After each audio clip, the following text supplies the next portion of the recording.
Hello? There we go. Let me... Okay. Okay. How's it going, everybody? Welcome back. Hope you're having a fantastic day.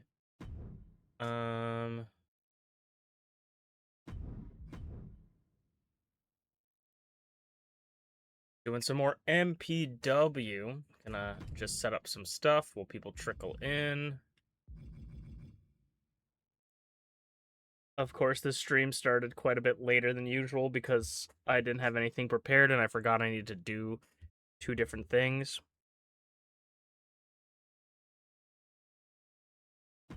Huh.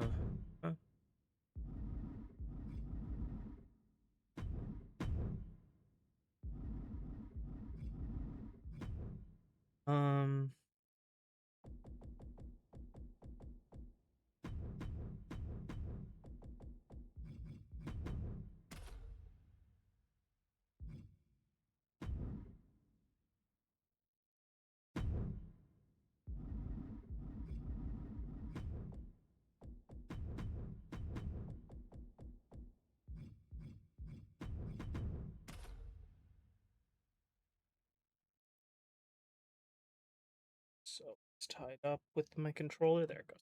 There.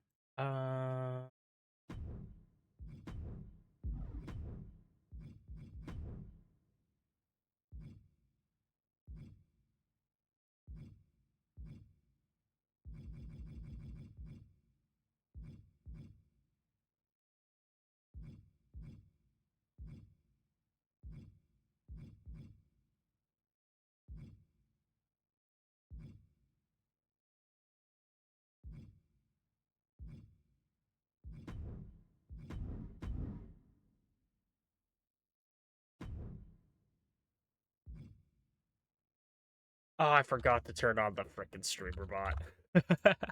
Hello, Jimmy. How you doing? I knew there was one thing I was forgetting because I'm like, I forgot everything before, and then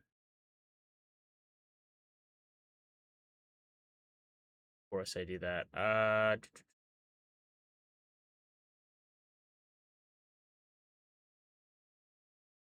See, the last time I also forgot when you did it, so that the test thing already has your name on it. But thank you. It's all good. It's all good. Oh yeah, it's all good. But thank you for the resub. How you doing, Jimmy? I feel like it's been so long since I've actually done any sort of stream. I've been like wanting to do MPW streams recently.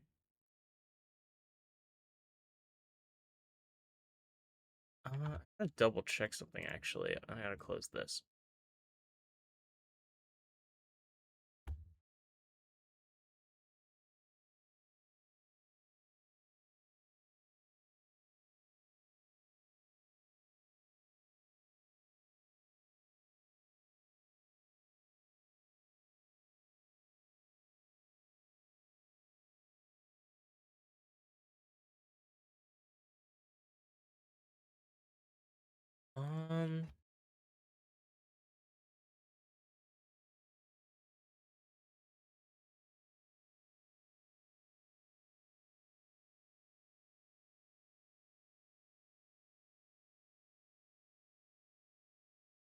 Immediately just doing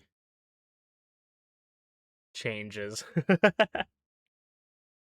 Sorry, I just realized something and I'm like, why did I change that? So then now I'm changing it back.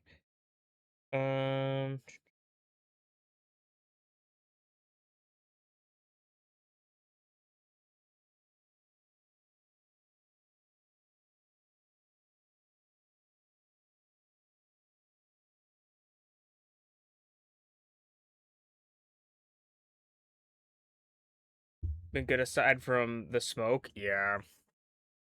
It's been alright. It's been really hot where I'm at. That's me, not you. It's been really hot where I'm at, so it's kind of sucked. But other than that, it's been pretty decent.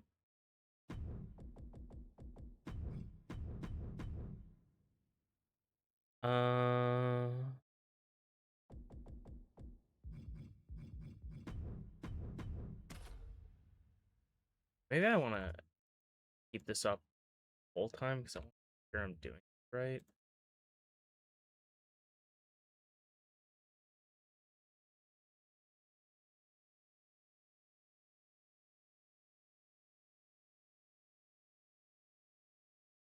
Right. I see now. Okay.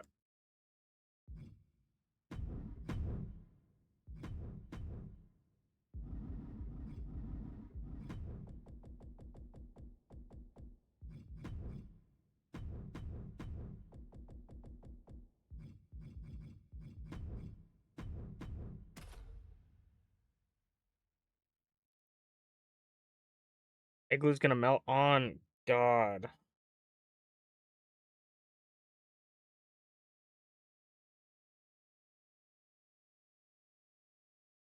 It is so hot. I had to like work. And it was like 112 degrees Fahrenheit. It sucked. Okay, so those are set up properly. Cool.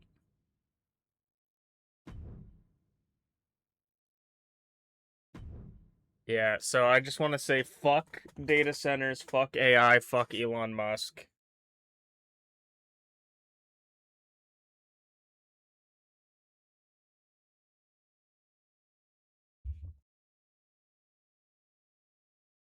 Global warming is real. End of statement. All right, let's get into the first. Let's get into the first match of the night.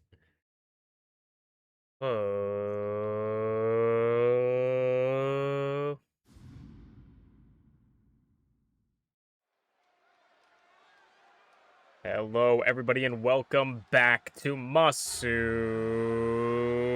Pro Wrestling. I'm your host and sole commentator, Masu Pro Wrestlington. And tonight we are continuing off with the Elimination Chamber, Cryo Chamber qualifiers for the Icon and Idol Division Championships coming up at This Is Not a Christmas Show. And starting us off here tonight will be TeaTheShiba, the openweight champion, looking to qualify in the Icon Division cryo chamber. Of course, we saw Angel qualify. And so Team Brutality looking to get their second member in Flair's elimination chamber. We have, I think it's currently in the chamber locked in is FlairZero, the champion defending. We have Yakaka, who defeated Tyranno Maximum. And we have Angel, that defeated... I don't actually remember. But going up against TeaTheShiba is the man that got the golden opportunity, Dragthulu.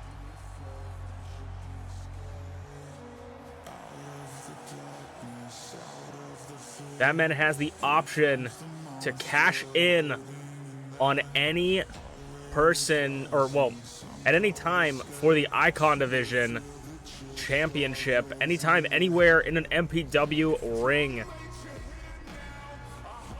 Some call it an investment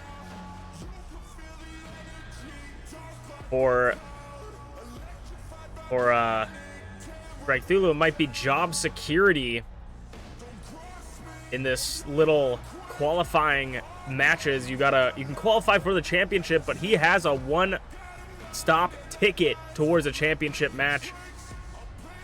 So this might just be an added bonus in the future.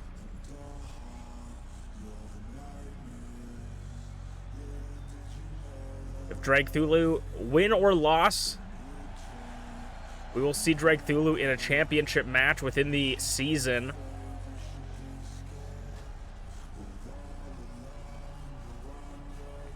And of course, the current champion and Dragthulu have a long-standing history of going back and forth. Could Dragthulu dethrone the champion? We'll have to see, as TeaTheShiba and Dragthulu are going to go one-on-one here tonight. Qualifying match, of course.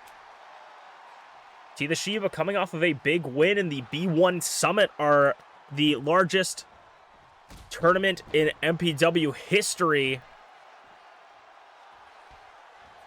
The B1 Summit, the big one, as some people call it. Dropkick from T, where each contestant has to try to win a match, get as many points as possible. T starts off for B1 Summit with 2 points against ShmeepsWorld. And of course, that is a great thing for T, a good shot up in her stock in the company and in her career, but also the effects of those matches being just how brutal they are in the Big One Summit.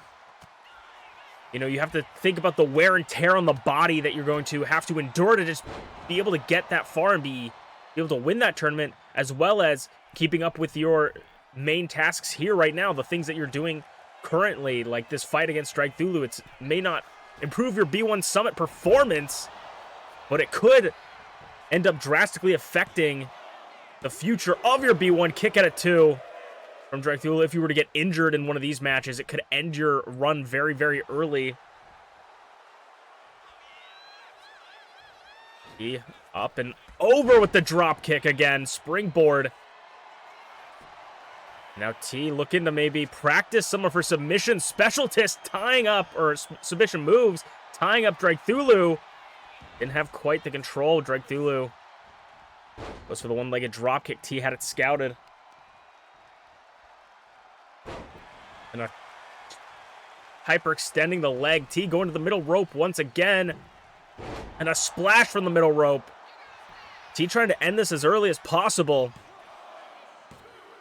And just nearly does, like I said. Maybe she feels that was a good time, or maybe she's trying to, or a good time to end the match, but... Or maybe she's trying to end this as quickly as possible to avoid any injury. I mean, of course you want to avoid injury in a business like this. It could ruin your career. But you also want to be able to put on the best performance of your life. Deadlift German! And that's what Dragthulu looks to be doing.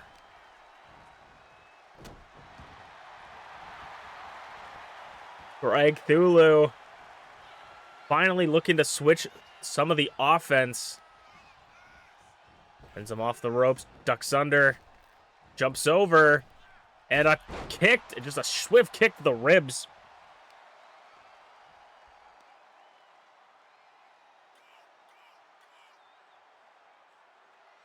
Twisting the neck now.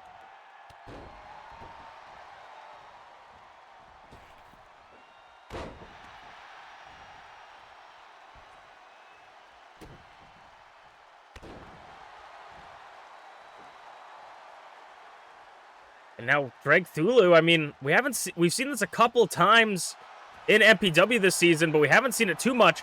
Oh my god, armbar! Armbar hooking the leg so to hold T even more. That armbar. Big running knee right on the heart. Heart-stopping knee from TeaTheShiba.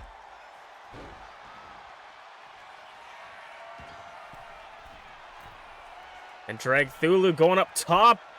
Dropping the knee onto T. Going for the cover. 2. Nearly takes it over the openweight champion. I mean, a big win. It would be a big win over the openweight champion. If he could do it, gets behind her. T has it scouted. And a vicious knee strike. Both these two trading knees and strikes. Gets, oh my god, what is, Jesus! Just trying to hold on to her any means necessary. We might need to call HR after this. Just scooping her for a trio of suplexes.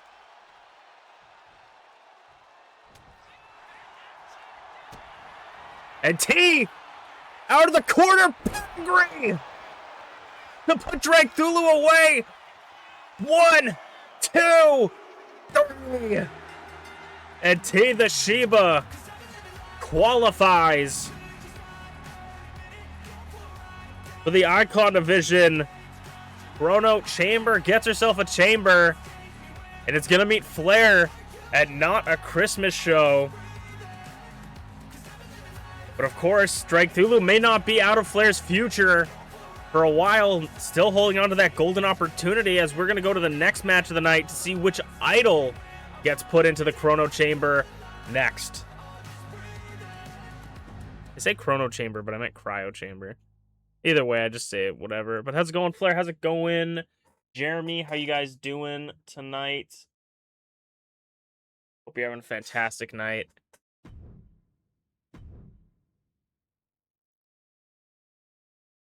Greg ain't going down that easy. No, he was not, but he's been pretty dominant as of recently.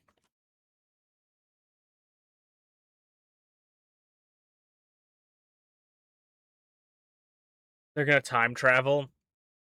Yeah, I was thinking more Cryo Chamber, because I called it the Elimination Chamber.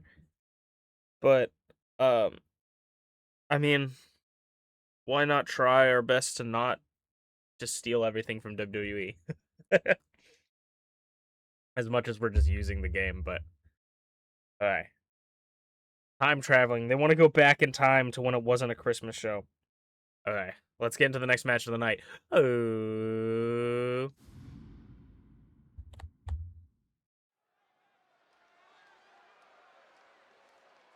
Alright. It is time for another one. The Idol Division Cryo Chamber qualifiers. This is not a Christmas show. Greg making his way to the ring. Greg almost had a shot at that golden opportunity,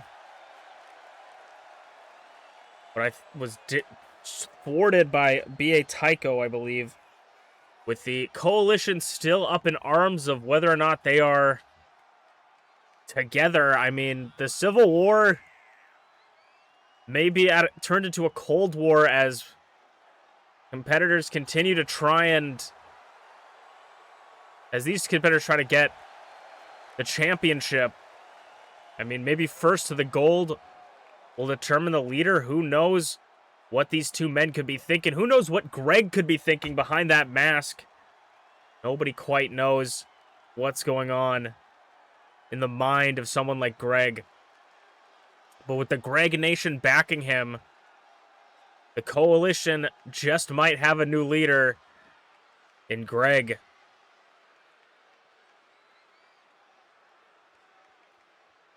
This would be a massive win for Greg. Getting into the cryo chamber, it's not an easy match to win, but it does have some of the highest odds for you to win, potentially. With so many opportunities for people to come in, it has a huge chance for the title to change hands, and that's exactly what this man is looking for right here. Potato looking to get their hands on the Icon Division Championship for the first time in their career. One of the longest openweight champions of all time, with the most title defenses, the longest openweight champion of all time, with the most title defenses of 5 openweight championship title defenses. Many people said Potato wasn't ready for the Icon Division Champions, the Idol Division Championships. He wasn't ready for it back when he had the opportunities against someone like Zarataro, one of the greatest Icon Division champions in our history. And now people are saying he just might have that chance. Potato just might be ready for this championship title run. After a historic openweight championship, 124 days as champion.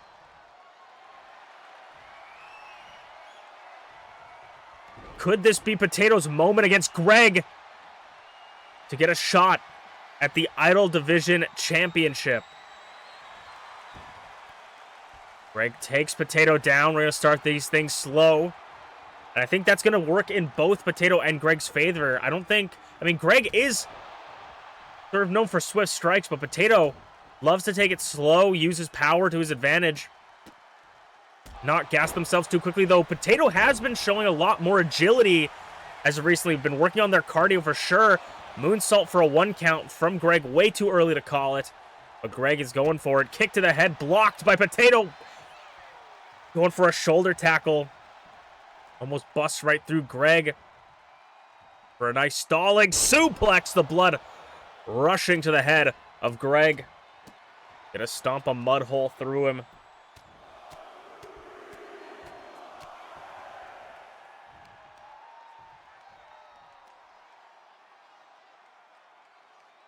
Now working over the neck of Greg.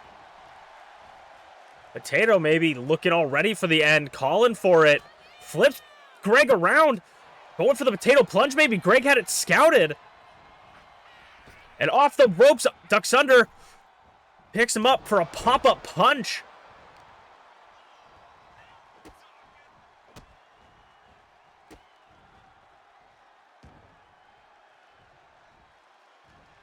Working over the arm now.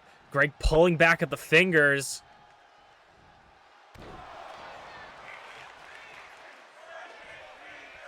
Break his fingers chance, breaking out. The crowd wants blood, wants fries even, with a side of ketchup for Potato. And now maybe Greg is looking to put an end to it. Super kick, and all coming from the back. It's B.A. Tycho. Greg wants to meet him on the outside. Greg maybe looking for an equalizer against B.A. Tycho.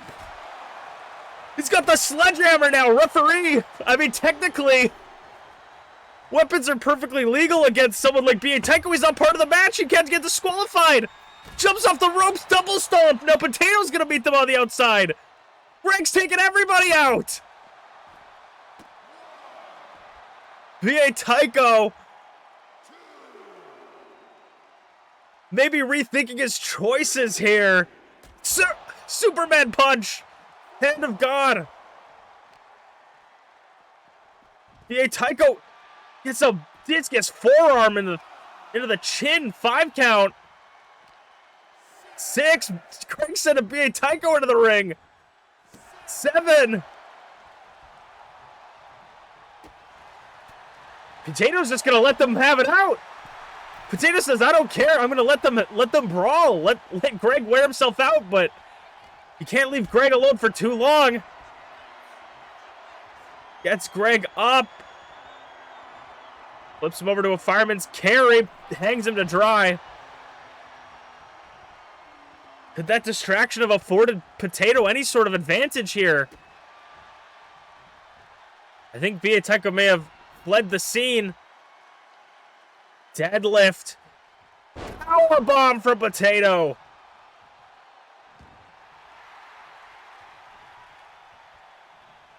Could this have been the momentum Potato needed? What is Potato doing?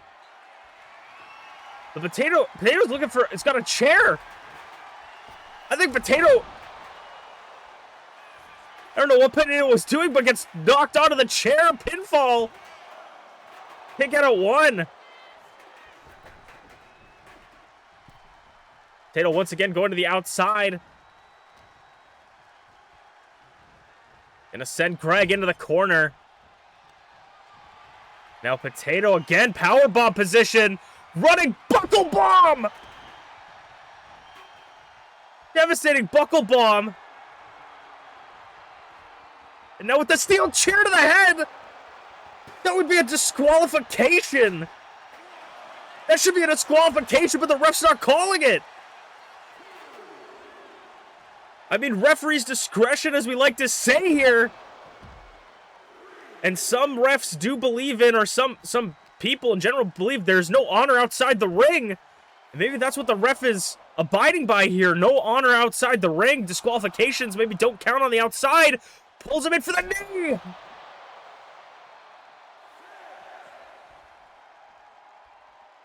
And Greg over the top misses. Crashing and burning to the floor. Setting the count back to 1. Both these two back and forth. Even with the interference from B.A. Tycho, it doesn't seem like Greg is phased. And now Greg says, hey, if there's no honor on the outside of the ring, might as well get the Singapore cane, but Potato grabs it. He's going up against the former longest reigning openweight champion, 7. Both of them making it at a 7. Potato, gut punch, overhead, elbow. Picks him up, powerbomb, jackknife. But Greg rolls him up, rolls Potato up, 1. Kick out of 1. Potato was fully able and was fully aware. Potato just out of nowhere. Gets back onto his feet, Greg. Oh, God. Is it the Gregening? The Gregening to Potato. Very close to the ropes, though. 1, 2. Kick out of 2 anyways. Didn't need the ropes. Greg once again driving the knee to the chin. Potato back up. Greg just got the speed on him. Gut punches, liver punches. Goes for the cover again. Thinks he has it. 1, 2. Kick out of 2 again. Potato staying alive. Back in the corner now. Well, Greg was thinking of something, but that against it. Kick to the ribs, just punishing those ribs.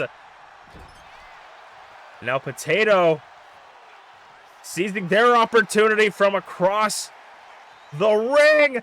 Big splash. Off the ropes, big boy senton. Goes for the cover. 2, 3. The big boy senton to put it away. And Potato makes it to the cryo chamber. Could this be Potato's time to finally put his name in the history books of the Idol Division Championship of MPW? Could the former longest reigning openweight champion dethrone Emrys Morgana's title reign? We will see eventually, but now It is time to move on to the big one, the B1 Summit. We have A and B block action for you coming up next. You won't want to miss it.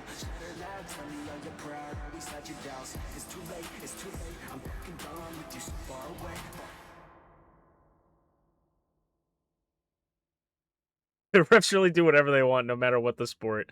On God. Man, we really do need a scrawny office worker who kind of sucks called Steven. I'm not opposed to that. Honestly, we always need someone for the Royal Rumble, so.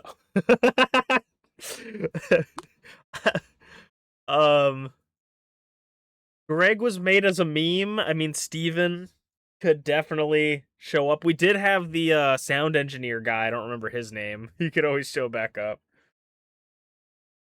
Sound engineer guy was so funny. Like, we just made the weirdest looking guy. He's so funny. We always need people for the Royal Rumble. Because I don't think we have 30 people anymore. But let's get into the next match. The B1 Summit up next. Let's go.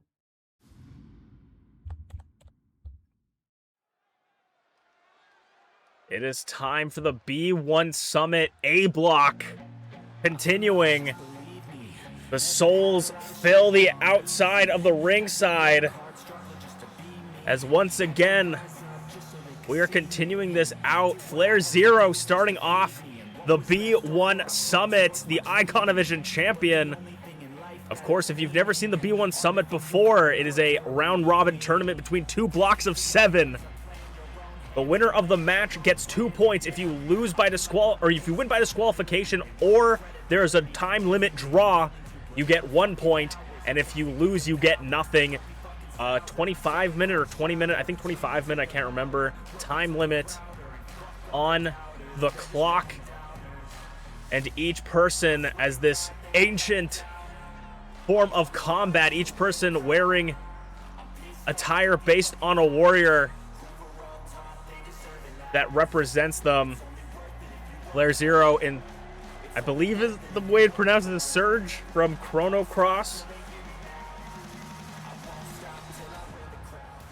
Trying to start off their B1 Summit well, and someone that, oh, I completely forgot Greg already had a fucking match. I would not have booked this way. Why did I book it this way?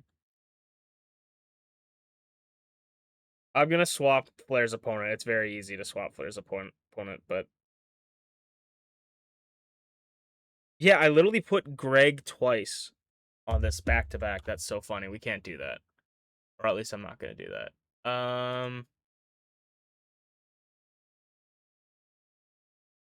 Because it's supposed to be Flair and Greg for this one, so I'm gonna just, yeah, I'll just swap out. They'll fight eventually, but just not now. Nope. The time travel, honestly. Chrono Cross. Chrono Chambers.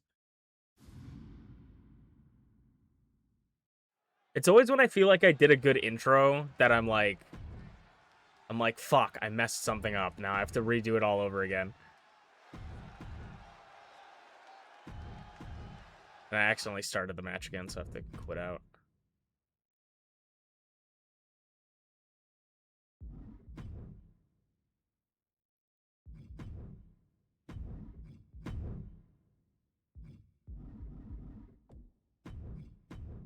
This one does have like a really good costume, so.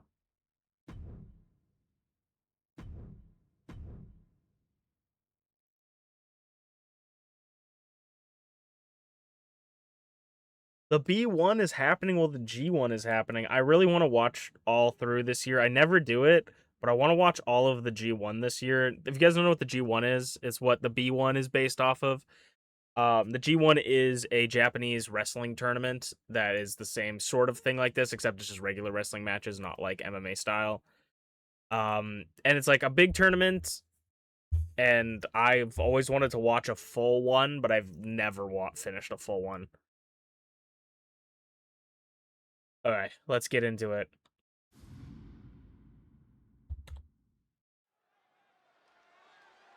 All right, it is time as the souls of past warriors filled ringside. The B1 Summit A block continues with FlairZero, the Icon Division champion, making his way to the ring. If this is the first time you've seen the B1 Summit, the big one is a round-robin tournament of 2 blocks of 7. The winner of the match gets 2 points. If you win by disqualification, or if you have a draw, you get 1 point, and if you lose, you get nothing. Winners from both top 2 from both blocks go into the playoffs, and the winner of the tournament gets a prize that the boss upstairs have yet to display to anyone or show off to anyone. So not only do you get to have the victory of one of the biggest tournaments in MPW history, you get a potential prize, and I know FlairZero is going to be wanting that.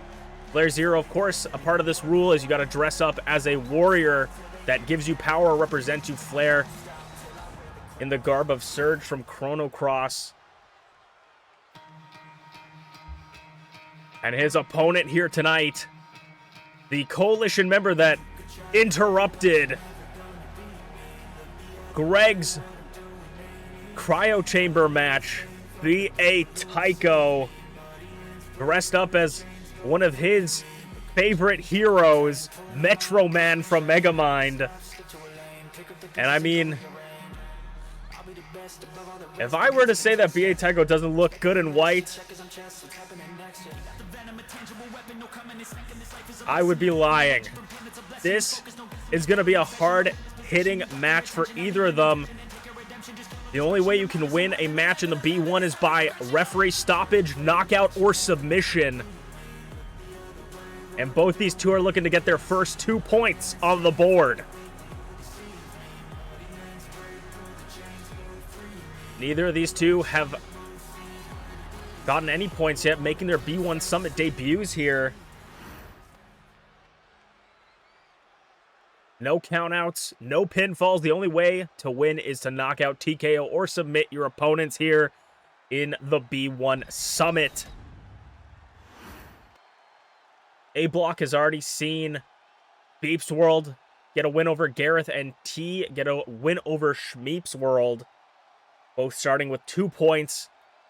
You want to get as many points as you can early, because you only have 6 matches total for each person.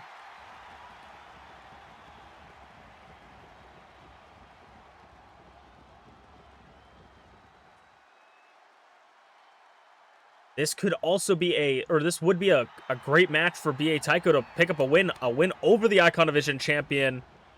Definitely raise your stock in MPW. B.A. Tycho versus Flair the Spirits, slapping the canvas as we start off. Stalling suplex from Flair. Now, we like to talk a little bit about advantages and disadvantages coming in. Oh, into the post. Advantages for B.A. Tycho coming into this match is that he is definitely one of the strongest opponent or competitors in MPW physicality-wise. He can lift you up, he can toss you, he's got crazy strikes. But for Flair, he's a technical prodigy. Flair is one of the few people in this tournament that actually knows submission wrestling and actively practices it. Submissions are going to be, I think, key in this tournament, and we're going to see some of our wrestlers pull out submissions they've never tried before, try some new things to try and win these matches, because sometimes full strength isn't going to be enough.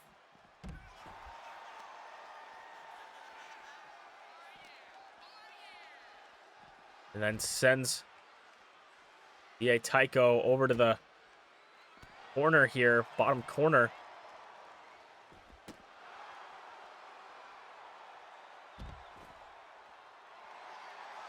Now Flair, of course, you can submit your opponent on the outside of the ring. You can see the referee on the floor here. It doesn't matter where they submit or pin, as long as the opponent gives up. Clothesline from Flair. And a wacky clothesline from B.A. Tycho, kip up. Look at the tassels on this man.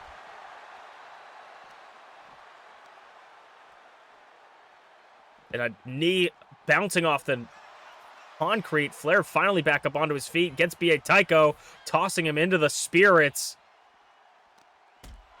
Around the ring, the spirits of old warriors long gone. And a gator roll from B.A. Tycho. Picks Flair up, slams him back down face first on the concrete. Picks him up again, slams him back down. Like I said, B.A. Tycho can just manhandle his opponents. And now got the knee on the back. Chopping, lighting up the chest of B.A. Tycho. Forearm. It's a knee strike. They love to toss each other around the ring right now. This is just a bare-knuckle street fight. Flair back up onto his feet. Sending B.A. Tycho. And Flair is looking hyped up. Kick to the back. Flair waiting for B.A. Tycho. Below zero! Below zero. The referee doesn't call it yet. B.A. Tycho still got life in his eyes. Referee's got x-ray vision of some kind. Now wrapping up the legs, like I said, leg lock. Flair does practice submission holds. Gonna start targeting the leg of B.A. Tycho. And Flair maybe looking to send B.A. Tycho back into the ring, but no, reversal. And now B.A. Tycho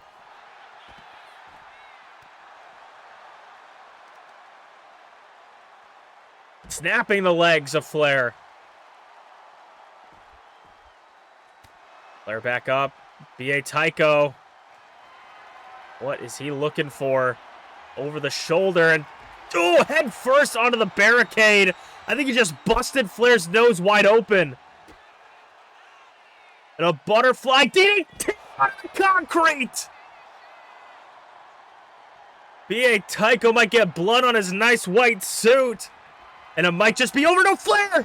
Clothesline!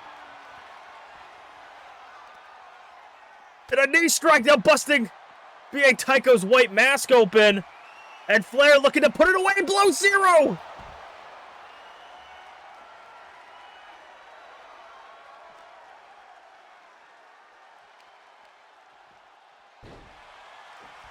A cut under Flair's eye, his left eye. Now, wrapping up B.A. Tycho. Trying to submit him again. Let's go with it this time, does Flair. Wants to make sure that B.A. Tycho doesn't get the upper hand, but swinging neck breaker.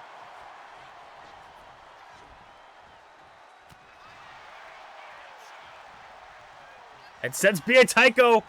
Oh, big boot off the apron to the floor. Elbow drop. B.A. Tycho rolls out of the way. And B.A. Tycho in plain sight to Flair.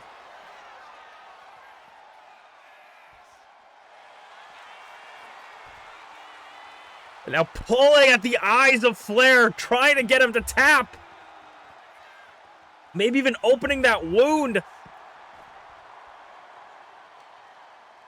There seems to be no rules against this kind of thing, but the Boston Crab, the Merchant Crab from Flair, got it locked in tight. Look at how far back he pulls it, and the tap for FlairZero. Picks up his first 2 points.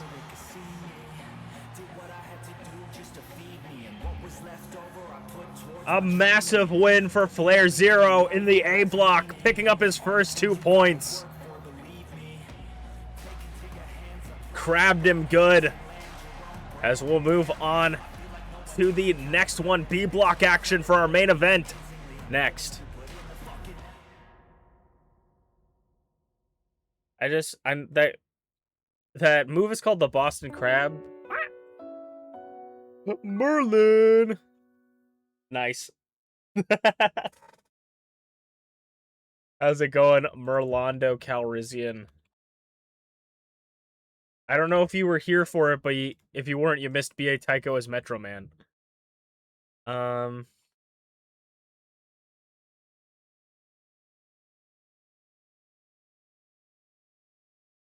then the move is called the Boston Crab, and I gave it to you Because you basically had Chris Jericho's moveset in, like, the first...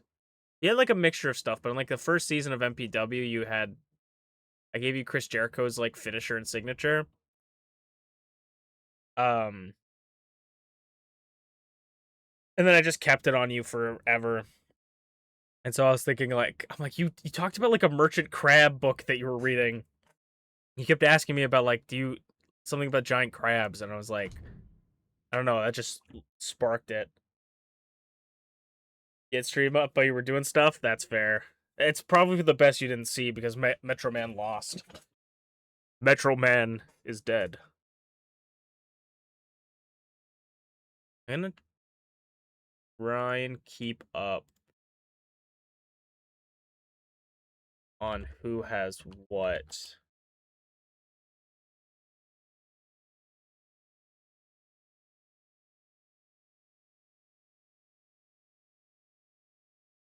Alright, let's get ready. It's a TTRPG style book. Yeah! Alright, let's get into the next match. The last match of the first show. Oh.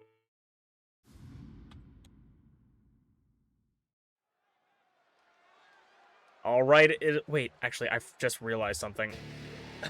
I realized something mid-match that happened. I didn't actually set this to the correct rule set. I set this to the default rule set. But so the timer wasn't on the screen.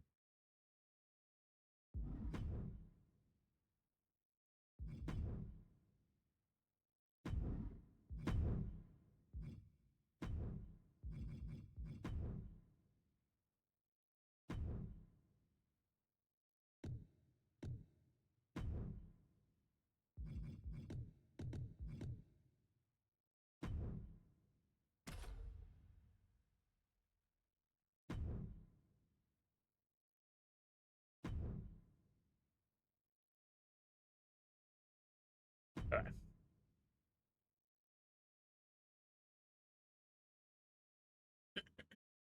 Now let's get into it. Ho.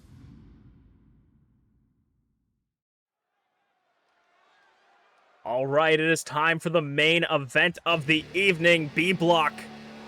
B1 Summit continues, and you thought you could escape Unchained in the B1 Summit, but unfortunately, like a parasite, he just won't leave. Unchained making his B1 Summit debut in the garb of one of his favorite fictional characters from anime, Goku, but of course he took it upon himself to stylize it himself a little bit more. I mean, everybody has their own little custom pieces to their attires, and so does Unchained. Looking for his first 2 points. I hate to say it, but Unchained might have a small advantage. Of course, this man has never practiced submission holds in his life, but he can throw a decent clothesline. The Chainmaker just might be enough to put away their opponent for good in this first round.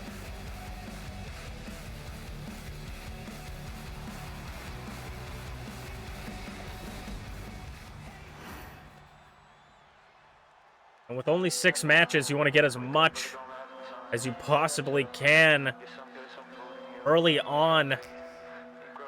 And no matter what kind of points they get, MintyClovers is going to have a good day. MintyClovers in a Morrigan from Darkstalkers style outfit. MintyClovers looking to have a good day. I would definitely say coming into this tournament, the B1, MintyClovers might be at a small disadvantage, being more of a high-flying competitor than a striker or submission holder, but unorthodox styles might just be exactly what we need to have a effect in this match.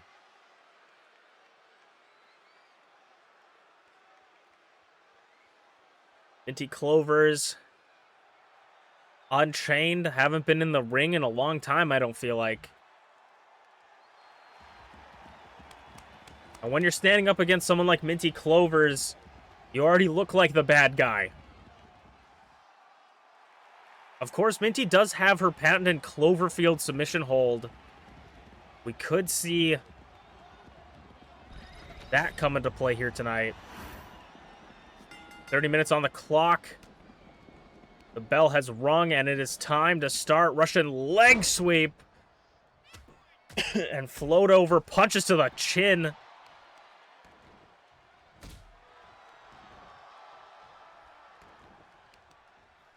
Rolling Chain around on the mat. Now tying up his legs, trying to work over the legs very early.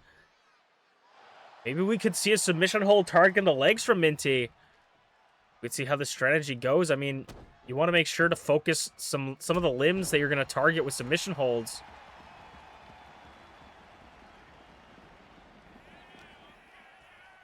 And then going for a Hurricane Rana. Chain reversal, uppercuts.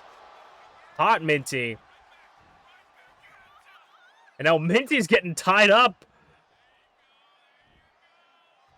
Tied up with her own limbs. And just a kick to the tailbone. Chain showing her exactly what he's all about. Showing absolutely no remorse. Punches with the right hand. Right hands and now kicks. Goes for something Minty had countered. Roll through. And a double stomp. And now Minty going for an armbar. Trying to wear down Chain early. Maybe even get an early submission. If you can get something locked in, you know, it could spout the end of your opponent or the end of their B1 run. You know, you end up obviously you don't want to injure anyone, but you end up injuring a person. You could ruin the rest of their runs. People just keep targeting the arm. Or that limb. Kick to the head, spins 180. Chain rolls to the outside, playing a little bit of cat and mouse as Minty goes to the outside as well. Minty's looking already a little bit dazed. A little bit wobbly. Chain snapmare. Ooh, and just rubbing his boot on the nose. Super kick right to the chin. A devastating super kick. Drops him down again for a double stomp. And a big boy senton. Nobody's home. Chain with a drop kick this time. Back up onto her feet. Hurricane Rana nearly sending him off the apron. Going back and forth with this one right now.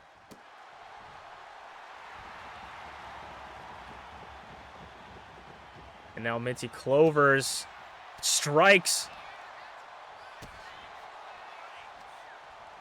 Chain DDT.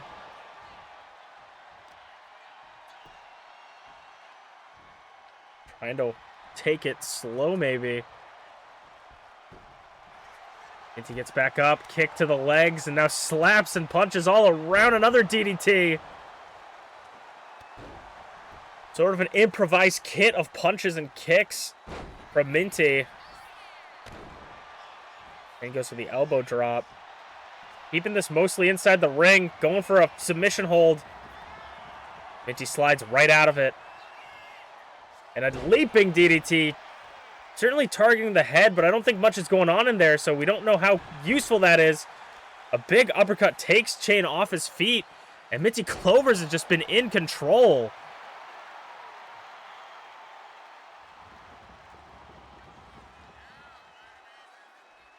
MintyClovers, what is she looking for? A pile driver. No! Chain back body drop. Sending Chain. Oh my god, almost off the apron. Chain reverses it. Sending Minty flying right in front of the French-Canadian commentators table.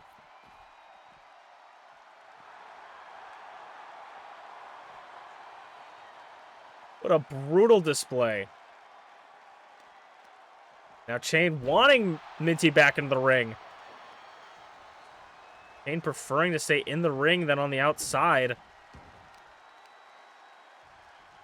Could this be a strategy, or does he just want to avoid the concrete? Chain wrapping Minty around, pulling at her fingers. It's the 5-minute counter. Goes down. Combination of kicks. Super kick to the chin again from Minty. Chain's back up on his feet. Minty can't believe it. And Minty is about to go for a ride onto the concrete. And Minty's back up. Chain can't believe it. Chain might be going for a ride. He is.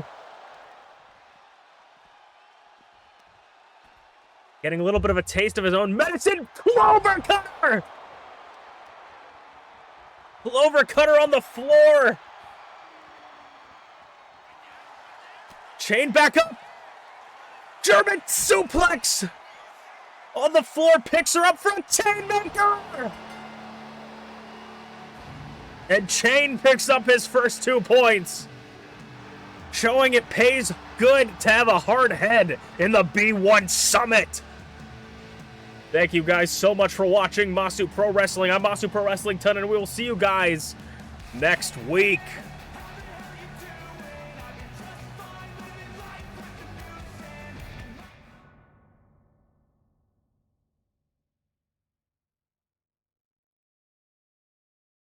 Hey, man. You know I'm always going to be cheering for Minty, but if I could pick up 2 points, I don't mind that.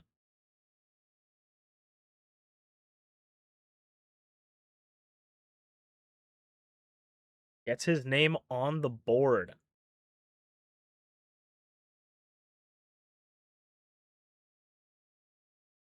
Point is a point is a point, and that's the point. Alright, let's see. What are we doing for the next one? We're going to set up the next one. I'm definitely going to go get a throat lozenge.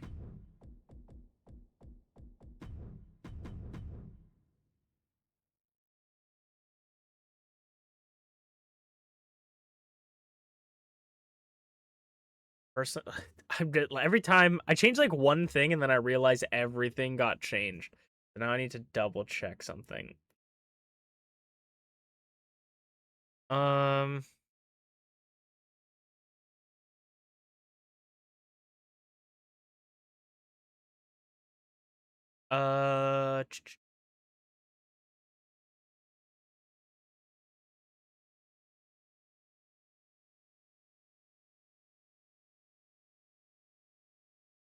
right, let's see. All right, we'll do that one instead. Right? Can I do that one instead? No, I cannot do that one. Dude, I hate this sometimes, man. I go like, why did I change this thing? And then I change it, and then I realize every single thing didn't work because I changed one thing.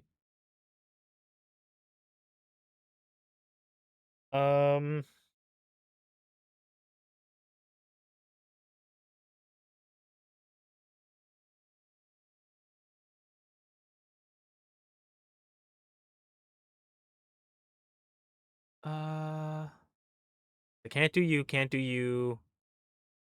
I can do.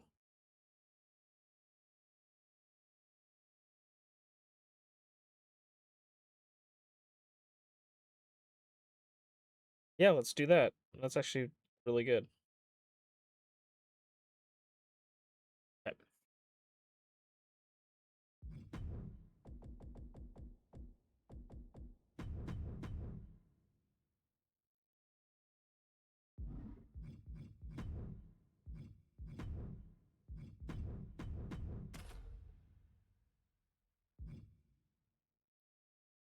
Okay.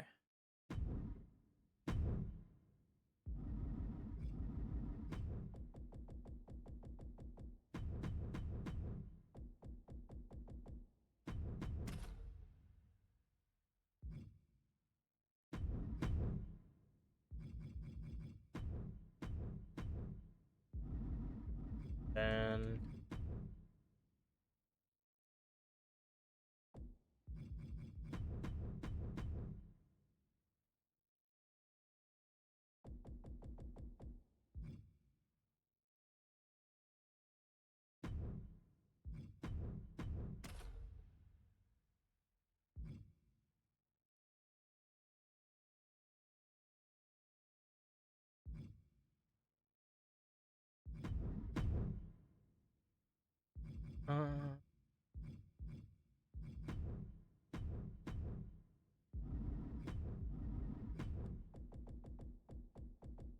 What do you guys think about this as a thing? I'm not gonna do it unless people are like interested in it, but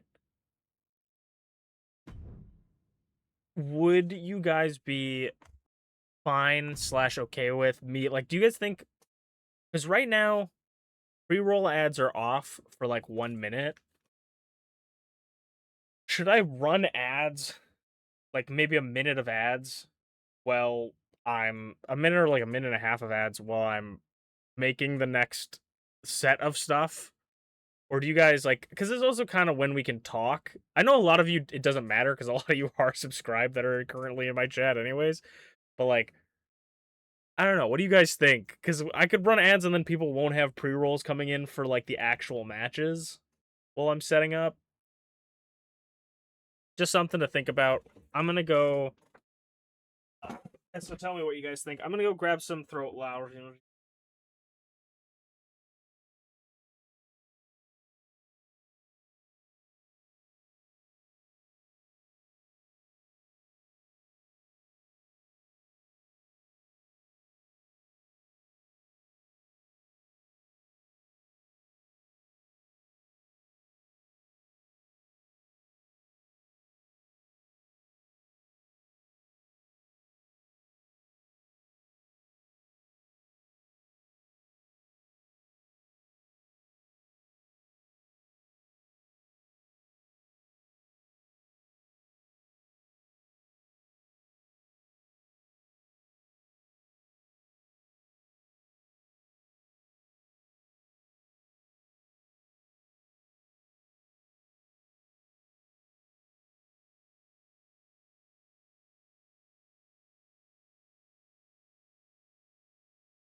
Have no opinion because I'm never gonna have ads here. Yeah, that's fair. I'd say it would make sense. MPW streams are less talk to chat streams anyways and fun to watching the matches, but also I'm sub, so I don't know. Yeah, I was just thinking about that because I'm like, I'm gonna get up, but like I hate running ads. I especially like don't want to run 3 minutes of ads because like 3 minutes of ads I run it at the beginning of the stream, so if you come into the first hour, you'll never watch an ad basically if I don't run one. And so, because you won't get pre-rolls, and I like that.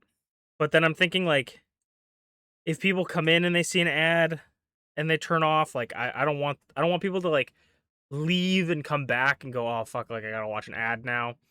But then I also don't want to like run 3 minutes of ads because that seems like a really long time in the middle of streams. So I would only ever do like a minute or a minute and a half. Probably would never do any more than that. Because I think a minute and a half does half an hour of ads off. And so I feel like that's a decent trade, but especially when it like takes me a minute to and I'm doing stuff and I'm not really talking to chat and I'm just setting things up. But I don't know. But at the same time, for something like MPW, I don't talk to the chat a lot, but the most I talk to the chat is while I'm making the things or in between matches. So I don't know, but I just wanted to throw it out there. Okay, let's get into the second or the second show. First match of the second show. Oh.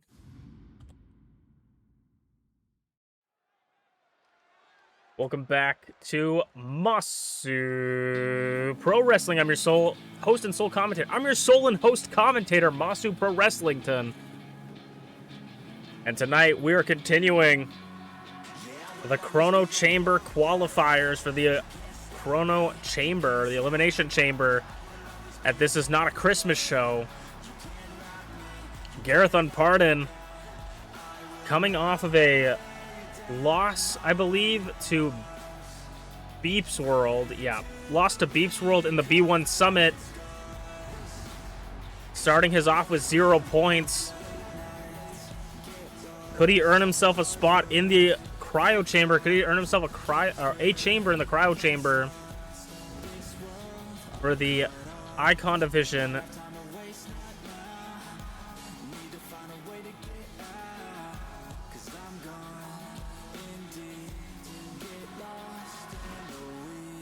For Garreth, the Icon Division Championship sort of has this weight to it compared to other people. He struggles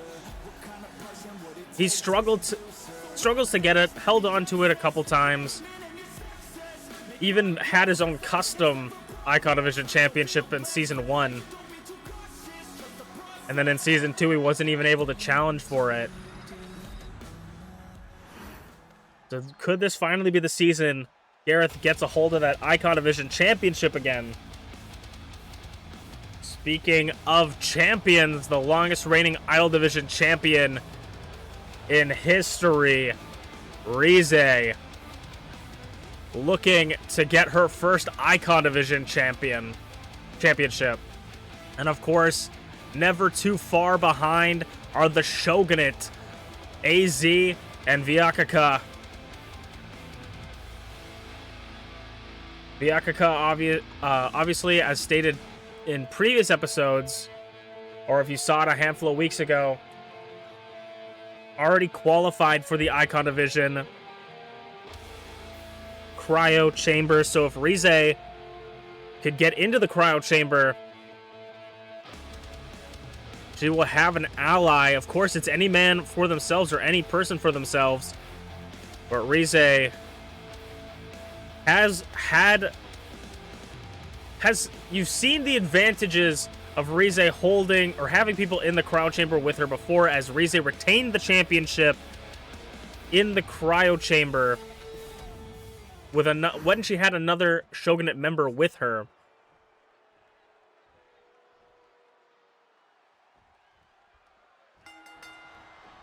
I don't know why the 30-minute timer is on, but that's funny. That's genuinely really funny. This is obviously not a B1 Summit match, but I guess this was the timer that was missing from last week for the Block A match. So, we'll see if they go 30 minutes. Rize going for a submission hold on Greg Garreth.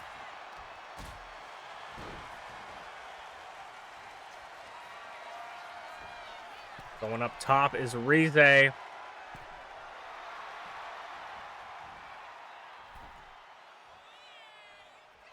And a big fucking 360 gets caught by Garreth.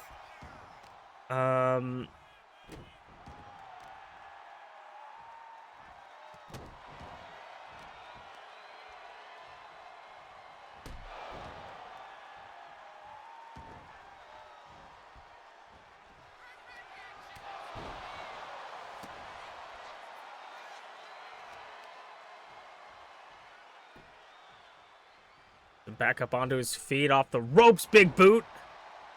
Driving him back down into the canvas. The winner of this match will be the 5th person to qualify, or, well, technically the 4th person to qualify, 5th member of the match. Garreth trying to get away, but Rize's grip is just too tight. And finally, let's go with that drop kick. Garreth is looking wobbly. In the Icon Division Cryo Chamber, currently the 4 members are FlairZero, Angel, Vyakaka, and T. And we know that German suplex. We know that there's a lot of history already in this Chambers. I mean, we got Byakaka, one member of the Shogunate. We have T, who is one of Rize's all-time rivals in MPW. Angel, one member of the Brutality with T. And FlairZero, tied with the longest reigning Icon Division champion in history. No matter who gets added, that chamber is going to be bursting from the chains. Split-legged moonsault from Garreth out of the corner. For Garreth, it would be his first chance in a long time at the Icon Division Championship. For Rize, it'd be another shot at a championship and revenge on TeaTheShiba. As these two meet each other in the center of the ring. Rize said, fuck all that. Kick to the gut. Off the ropes, one-legged drop kick into a backflip. And Garreth sending Rize over. Garreth looking to fly over the top rope to the floor. What is happening on the outside? I don't know why the ref is following them. I think the ref thinks that this is a B1 Summit match for some reason. This is not Falls Count anywhere. This is not no disqualifications. The referee should be, in fact, counting them out for being on the outside. Moonsault again.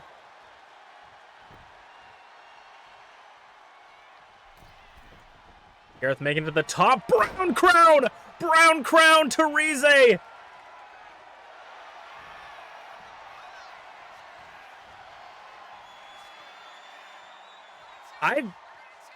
Am I going under psychosis? Because, like, I think the referee got the wrong program. And I think the Royal Pardon,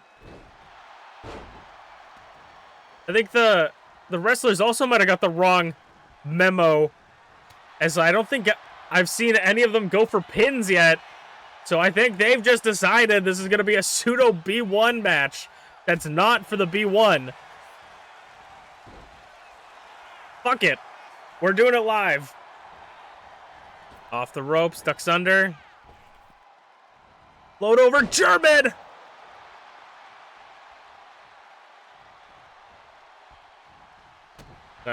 Stomp to the back of the neck.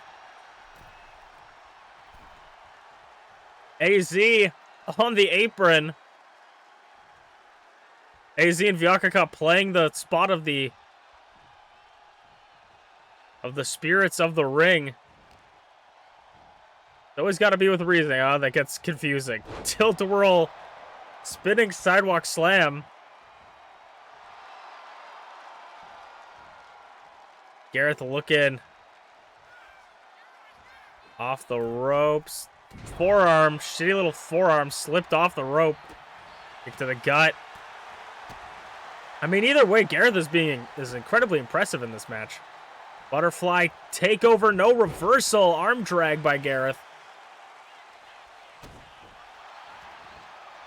Garreth, the unpardoned one. And flattening him. Rize goes for a kick to the gut. Inzagiri.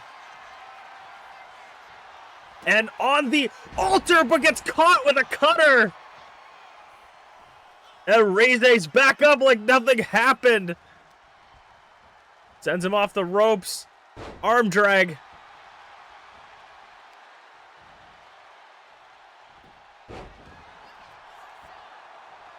Garreth looking tired, but maybe this is his chance. Was maybe going for a high caliber, decided against it. There he hits it. High caliber to Rize. And going for a sharpshooter. Sharpshooter on Rize. Clothesline.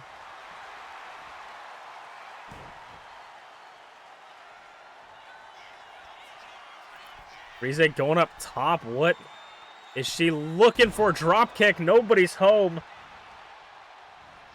And a forearm.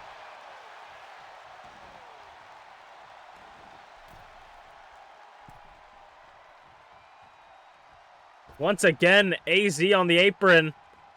Trying to get involved. As Garreth isn't paying attention, but Garreth had it scouted, actually. Rolls through. Scoop slam. Garreth all the way back up top. Could we see it again? Brown crown! I don't know what is happening. Nobody's going for pinfalls. The ref isn't calling the match either. Rize may be in trouble. No. What is happening?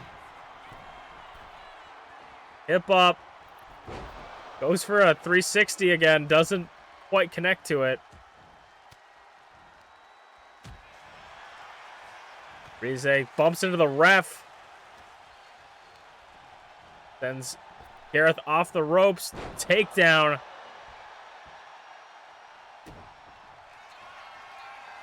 And on the altar this time to Garreth. Garreth gonna roll out of the ring, which should start a count out. As this match progresses, I'm getting increasingly worried. The submission hold locked in on Garreth now.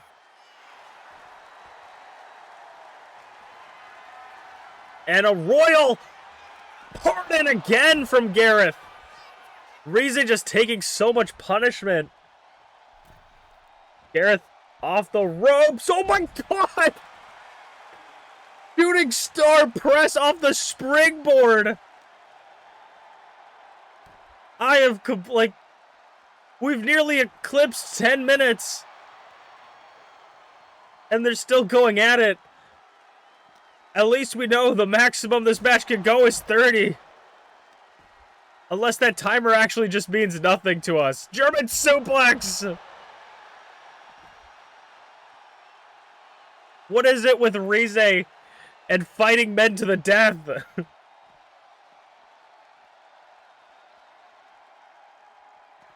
And another royal pardon from Garreth. Ref, call the match! That's got to have been enough!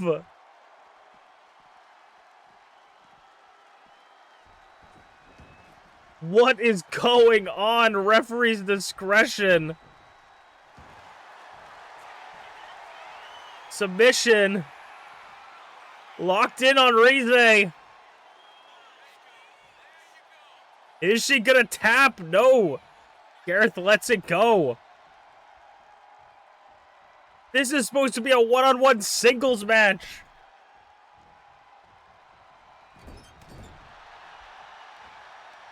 Garreth putting Rize on the top super kick.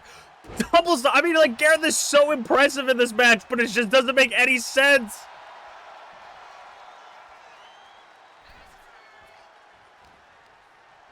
Sends Rize off the ropes. High caliber. There it goes. Referee finally calls it.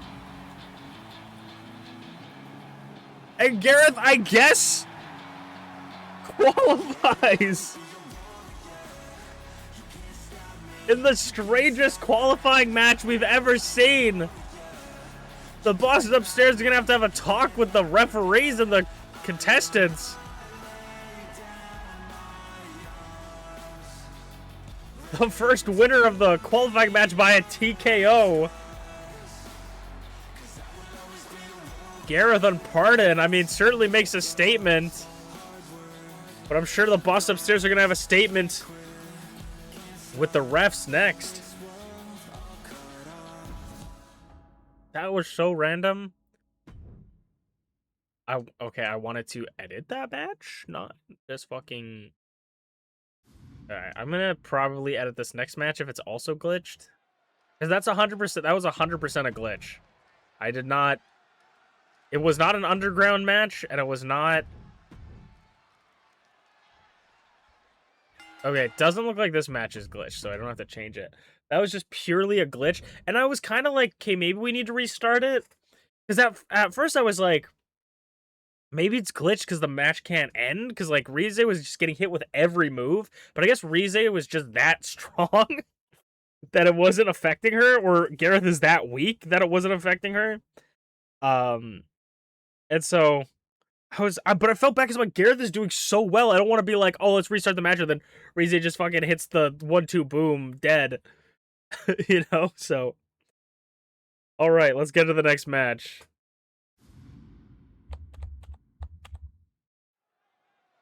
I hope the refs got a stern talking to as we continue the Idol Division qualifiers for the Cryo Chamber match. We have ShmeepsWorld coming off of her loss in the B1 Summit debut to... I can figure this out. I know. TeaTheShiba. TeaTheShiba starting her B1 Summit with 0 points, unfortunately. But much like MintyClovers, we were talking about, Shmeeps kind of has a disadvantage being more of a high flyer. The environment of the B1 is just not designed for her. But we will see how she does. She's not out yet. She's still got 5 other matches to go through. Could get plenty of points. And we'll see how other people go along the way as well. But now ShmeepsWorld's looking to qualify for the Cryo Chamber for the Idol Division, Empress Morgana's Idol Division Championship. We know Shmeeps wants to get her hands on that championship, not only for the glory, but also to get it out of the hands of Empress Morgana. A woman that's been sort of tormenting Shmeeps' career since the beginning with BeepsWorld, since BeepsWorld appeared in MPW. And speaking of TeaTheShiba, the woman that defeated her in the B1 Summit, ShmeepsWorld's gonna go one-on-one against MamaInu, both former Idol Division champions, but MamaInu struggled to hold onto that championship. The only way she won it was in a match with Rize and ShmeepsWorld as well, after Rize got assaulted in the parking lot by TeaTheShiba. MamaInu was able to pick up a win there. Can she do it again? This time with her own merits. We'll see. TeaTheShiba also made it to the Icon Division Cryo Chamber, so MamaInu and TeaTheShiba could end up holding both the gold, silver and gold. Mother and daughter team, we'll have to see.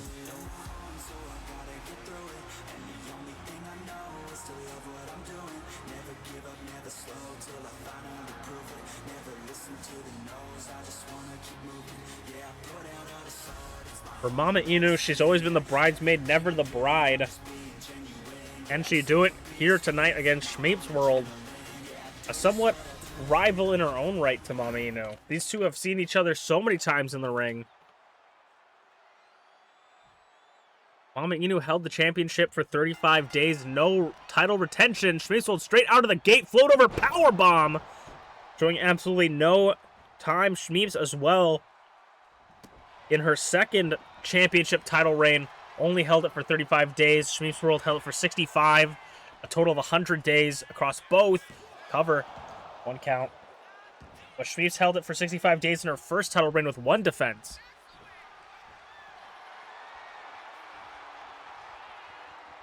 So when it comes to championships, Shmeeps has a little bit more experience than MamaInu, but it would be fair to say not that much. Of course, though, ShmeepsWorld is a former openweight champion, held the openweight championship for 56 days across 2 title defenses. And MamaInu has never held the openweight championship, so Shmeeps definitely has a little bit more of a championship pedigree, but MamaInu is a veteran in the industry, familiar with all kinds of different strategies and things that could give her the advantages going forward. Shmeeps now wrenching on the chin and the neck of MamaInu.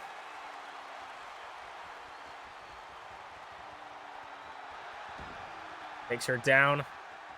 Now working over the arm, MamaInu. Right as I said, vintage maneuver from MamaInu, expertly done, rolls through and then grabs hold of the arm. Put in that chicken wing position. Making it difficult for ShmeepsWorld to escape. Now ShmeepsWorld reversing the hold on MamaInu. Both these two taking it nice and slow early on. I mean, Shmeeps is known for her high-octane offense, but you don't want to go full gas if you don't think you can keep up with your opponent standing Spanish fly. And MamaInu is looking for every opportunity she can to take this away. With another roll-up 1 count. And an elbow drop.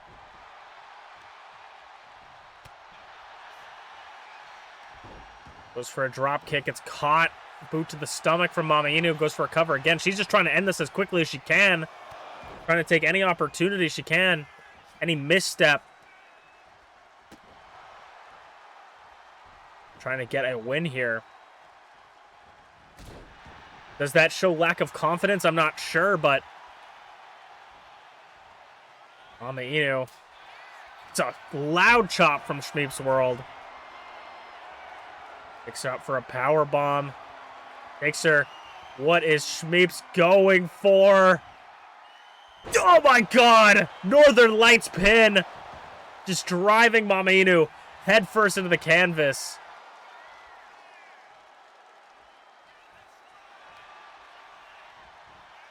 Working over the arm again. This time MamaInu does once. None of it.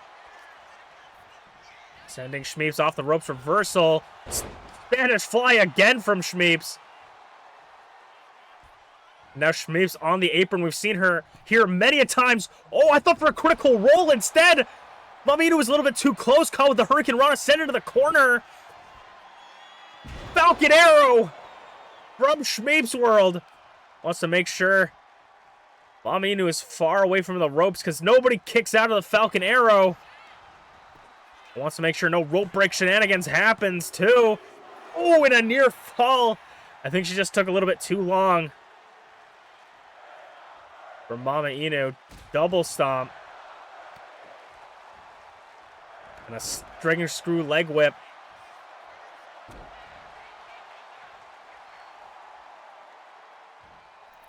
Split-legged moonsault, caught on the back.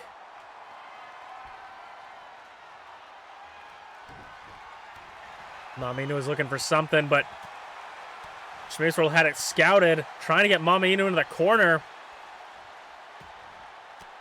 MamaInu wants none of it. Elbows to the gut, trying to get away. Big boot. MamaInu fighting like a rabid dog, backed into the corner. Crossbody off the springboard.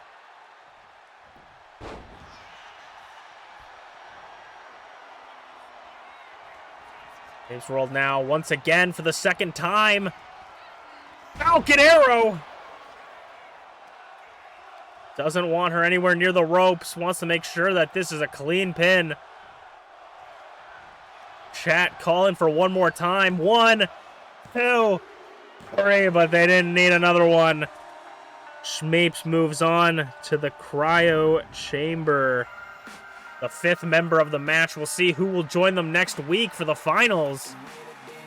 Shmeeps joining Emrys, Jin, Kato, and Potato in the cryo chamber for the Idol Division Championship. Could be the biggest match of their career.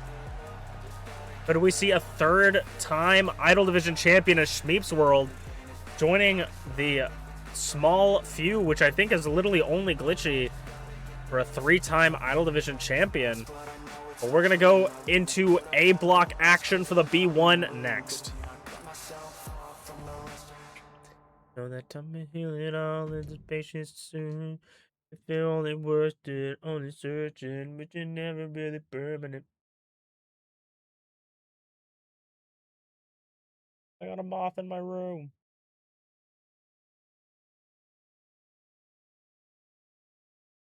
I always want MamaInu to win because I feel like she never does, but I'm never going to complain about Shmeeps picking up a win. All right, let's get into the actual B1 this time, not the first match. Let's get it. Oh.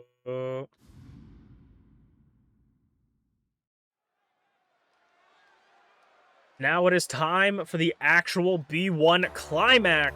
Climax B1 Summit. Continuing A block, we have kind of a shocking display here. We have Blueness. We have not seen Blueness unmasked in a very long time. Coming in her Yelena-inspired outfit. Black Widow, White Widow, whatever you would call her. It's a Blue Widow here for Blueness. We haven't seen her unmasked since joining the Coalition. But she's here full face for everyone to see. Kind of a shocking thing for us here. This is her B1 debut here. Blueness has yet to make her B1 debut, but someone who has already picked up 2 points for himself. None other than Gambledorf the Golden, wearing his Taiga Saijima inspired outfit for the B1, of course. Every competitor wears an attire that represents them from a warrior that they feel represents them. Taiga Saijima for Merlin. Yelena Belova for Blueness here.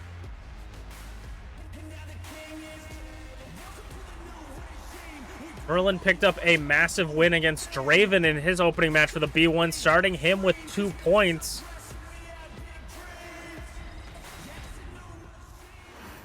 Could we see Blueness get her first 2 points, or will Merlin be the first to get 4 points coming into the B1 Summit? Of course, if you're unfamiliar with the B1 Summit, the only way you can win this match is by knockout, TKO, or submission. If you win the match that way, you get 2 points. If you win the match by a DQ or there's a time limit draw, you get 1 point each. And then if you... Well, 1 point for the draw each, 1 point for the DQ on the one person that won by a DQ. And then if you lose, you get big fat goose egg. And the match begins. The souls of former ancient warriors surround the arena, as Merlin's already taken it to Blueness. I'm honestly still kind of caught off guard of Blueness not wearing a mask. We've never seen this kind of style of Blueness before. And a spine buster. We'll have to see how Blueness fares in this kind of tournament. Of course, 30-minute timer on the clock. If they go all the way, they'll get 1 point each. We've yet to see anything end in draw or disqualification. As Merlin picks Blueness up for a deadlift powerbomb. The top 2 of each block are going to get put into what is called the playoffs, a 4-person mini tournament to determine the ultimate winner of the B1. You want to do your best to get as many points as you can.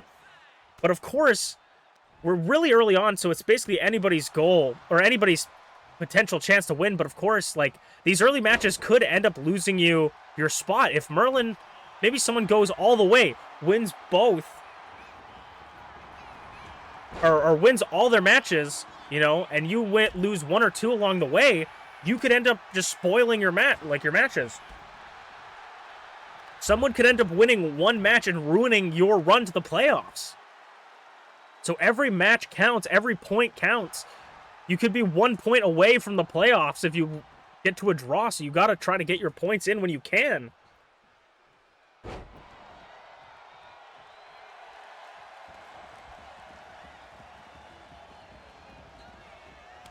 Now Blueness taking it to Merlin with that slap. Merlin back up onto his feet. And up, just lifting Blueness above his head, dropping her down. Merlin certainly has the strength to go far in this tournament. Spin off the top. Spear off the apron to the floor! Like an absolute cannon! Boston Crab! That's how Flair won his match!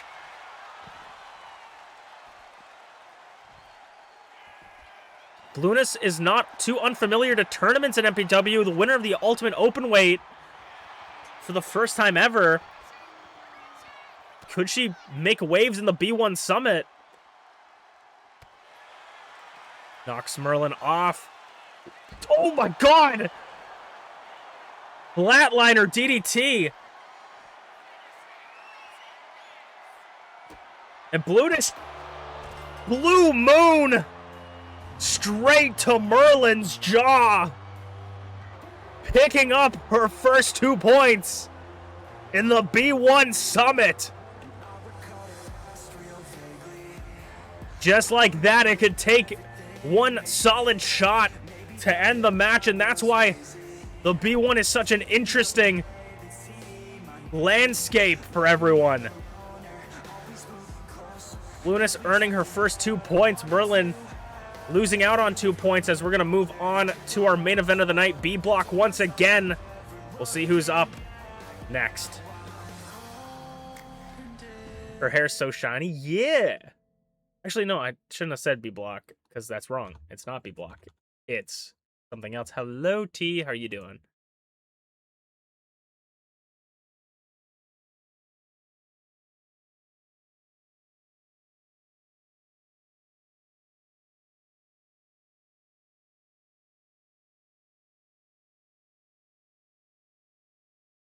Blueness picks up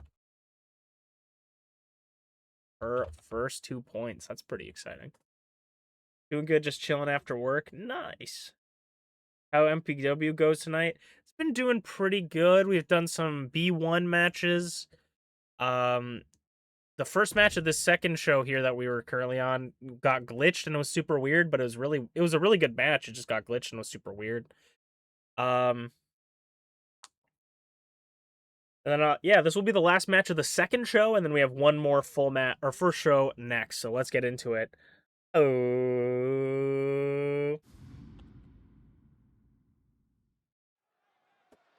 I got a little bit ahead of myself. I apologize. It is not the B1 Summit B block. It's actually the Open Weight Championship is going to be defended. Of course, the Open Weight Championship is defended in Falls Count Anywhere. Anything goes with someone randomly selected from either division to challenge for the championship. Who is going to challenge for TeaTheShiba's Open Weight Championship? It is AZ, 1/3 of the Shogunate. It's been a long time since we've seen AZ by themselves, looking for an Openweight Championship. Of course, Rize was the Openweight Championship before Angel came in and dethroned her, and then T dethroned Angel, so this is somewhat pseudo-revenge, and I mean, the Shogunate have been butting heads with the Team Brutality. TeaTheShiba being the leader. Can T defend it in her first title defense here?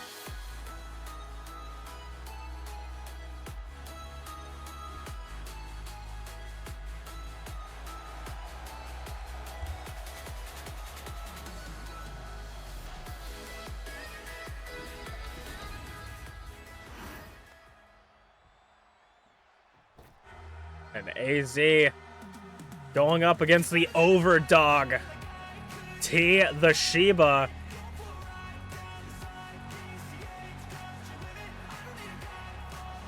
T has qualified for the Icon Division, Cryo Chamber, and got her first 2 points in the B1 Summit. She's the Openweight Champion, and she's on the top of the world right now.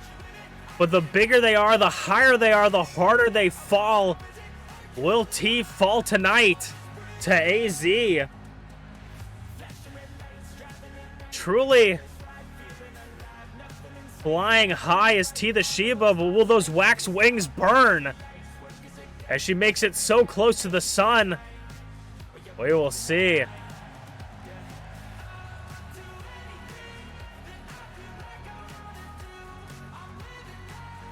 TeaTheShiba last week beat Dragthulu for the Icon Division qualifiers.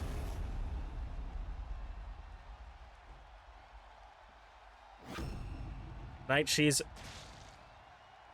defending the 0 championship in the Falls Count Anywhere match.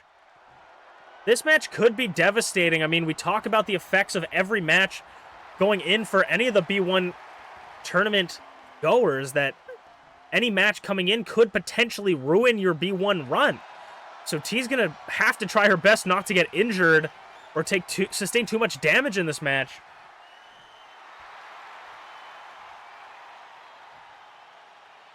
But of course, T is not one to shy away from adversity.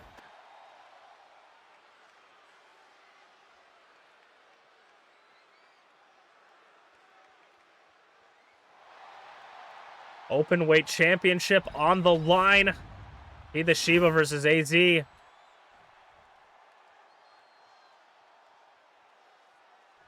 This would be a huge win for AZ. The challenge for the open weight championship.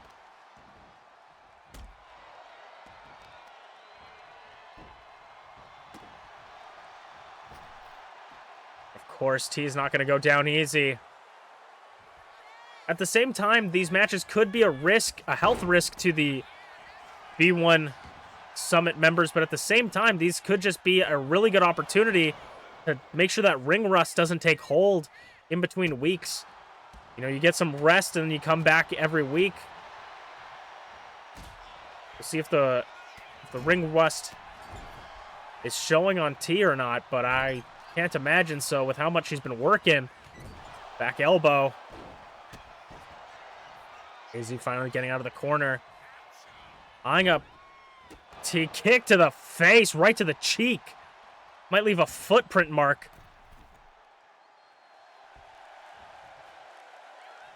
As T is eyeing the prey. A dog facing the bunny.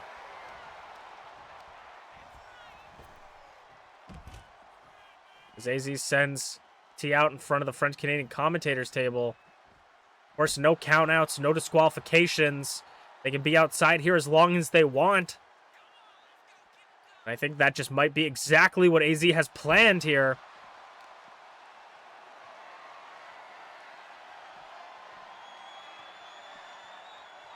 Just lifting T, show of strength, and sending her face first into the concrete.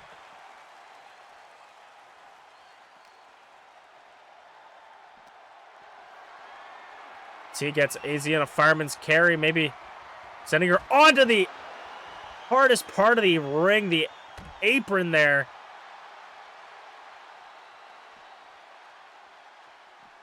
Little taste of their own medicine. T maybe looking to go all the way. Eyeing them up. Through the middle rope, cross body. Like a spear, just catapulting herself out of the ring. AZ kick out at 1. As the champion tries to retain.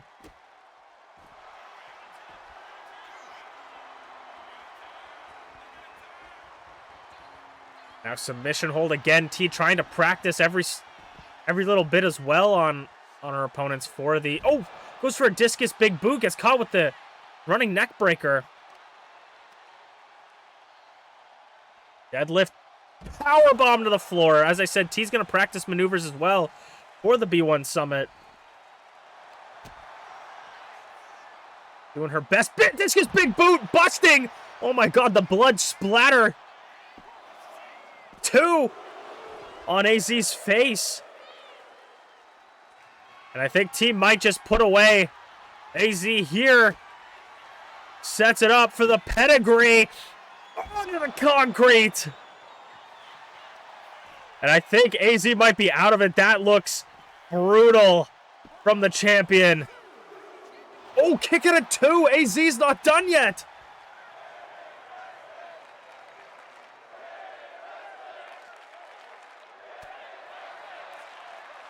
AZ flattens T. The championship. Oh my god, that blood just drenching AZ's face.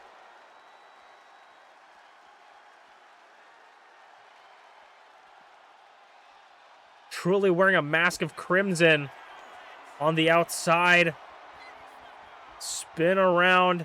Powerbomb.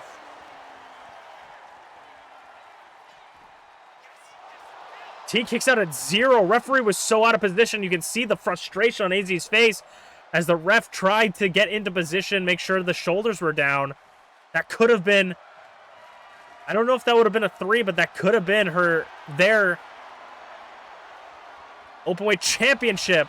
Their first championship in MPW history. T back up. Hurricane Rana getting some welts with the bat.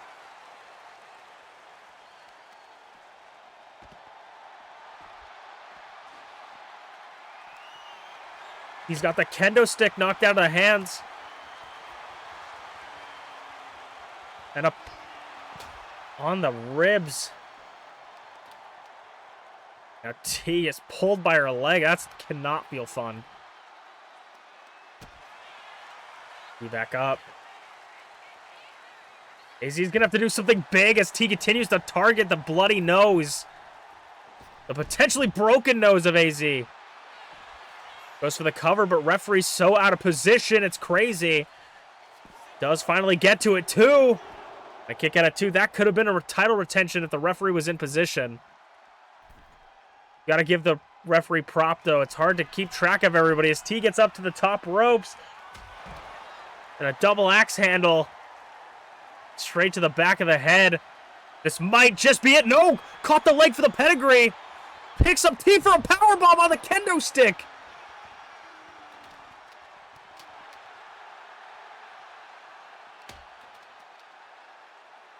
Another deadlift. Powerbomb on the Singapore cane. AZ for the cover on T. She looks dazed. Oh my god, new champion almost. T was looking at stars in the ceiling. Bends into the steel steps. And now T going up top in the most dangerous position she could possibly be in. Over the steps, DDT! AZ, look at the blood on the floor! 1, 2, no! Look at the blood splatter on the floor! AZ is bleeding out! Look at the blood smear everywhere! It looks like a hospital room! She is gonna need to check her nose out when she gets to the back. How are they still going? Excuse me. They're gonna need to check their nose in the back. T going back up top. Once again, what is T looking for up here? AZ back onto their feet. Drop kick. Goes for the cover again. T just wants to end it. 1, 2, 3.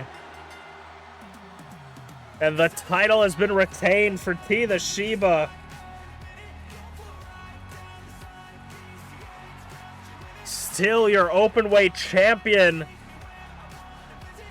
TeaTheShiba, in your main event tonight. Thank you guys so much for watching Masu Pro Wrestling. I'm your host, Masu Pro Wrestlington, and we will see you guys next week. Our go-home show before not a Christmas show. I will see you guys there. Congratulations to TeaTheShiba.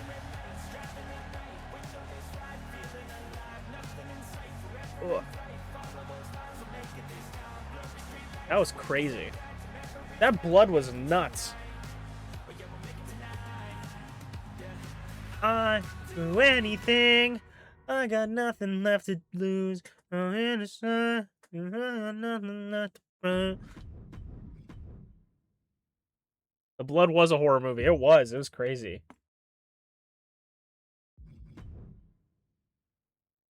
I don't know why I'm looking down at that for the matches.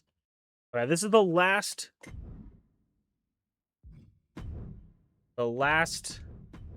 set of matches tonight, chat. So I appreciate you guys joining me.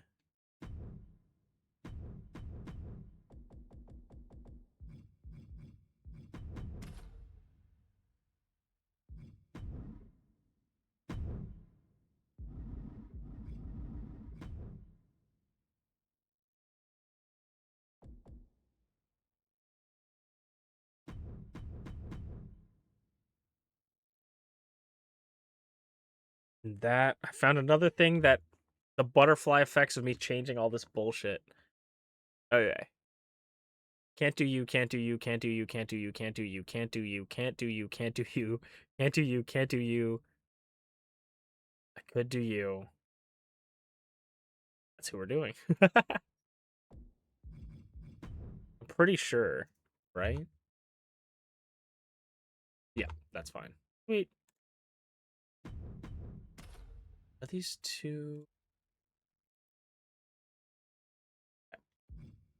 And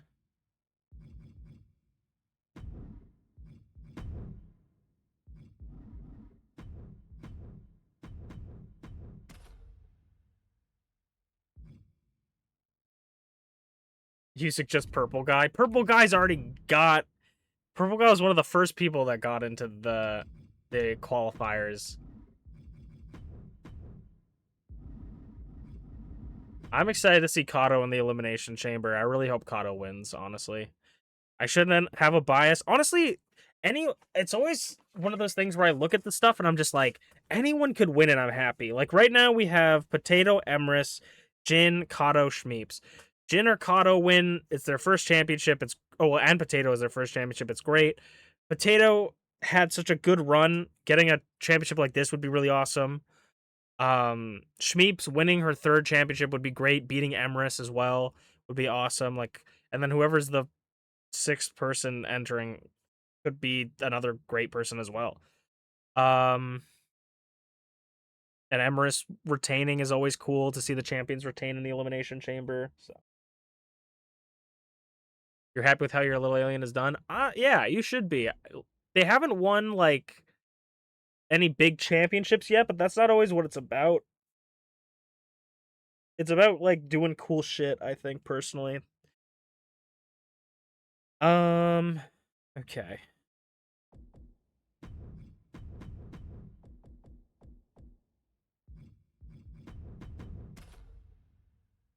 That's gonna be an interesting match.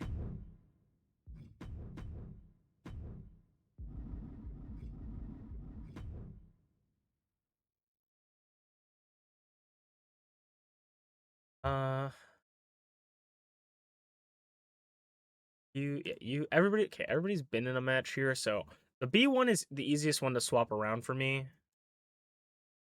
Because everyone, I can basically do any other matches I want.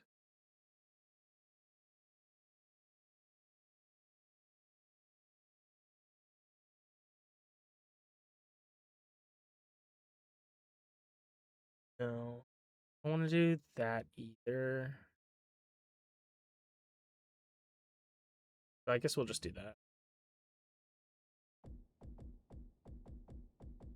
Since everyone's going to end up fighting everybody, I can kind of fit in matches wherever I feel. So that will be a good main event. Okay. Also...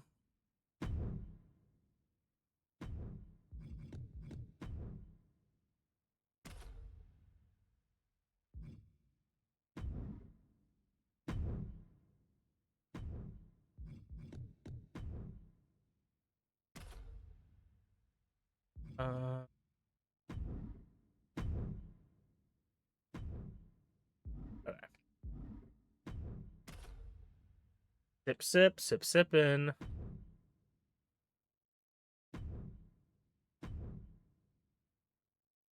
I'll do anything. My biggest thing with MPW from the start was to just make sure Chain wasn't the main character, because I was like, I don't need this to be a circle jerk. So whenever Chain loses a match, I'm quite happy. Though I wouldn't mind him getting like maybe a tag team championship at some point. And I feel like at this point we're so far gone that he hasn't really done anything in a long time. But I'm always cheering against Chain in real life. All right, let's get into the next. This is the last show of the night. Let's get into the first match.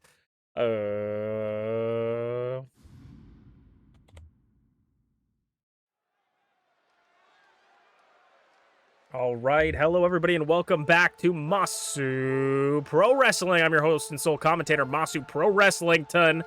And we are here to see the last qualifiers for the Cryo Elimination Chamber. Cryo Chamber match. For the Icon Division. We're looking at another member of the Coalition to try and make their way into this one. We saw Greg attempt to get into it, but was thwarted by BA Tycho a little bit, and Potato ended up picking up the win for the Idol Division. But for the Icon Division, we have a Bear looking to make his way into the Cryo Chambers, coming off of a loss in the B1 in the first round, losing to Emrys, I believe. Lost via submission hold. We'll see how he does as the B1 progresses. Certainly someone to keep a watch out for, because whether the Bear doesn't win, I could definitely see the Bear spoiling some matches for people. Getting some wins on top of people.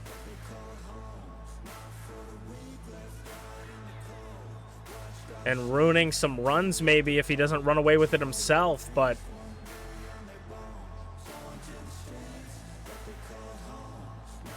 we know BA Tycho is in the tournament, but a Bear will never meet BA Tycho, but he will meet Blueness in the B block. The only way they would meet BA Tycho is if they made it all the way to the playoffs.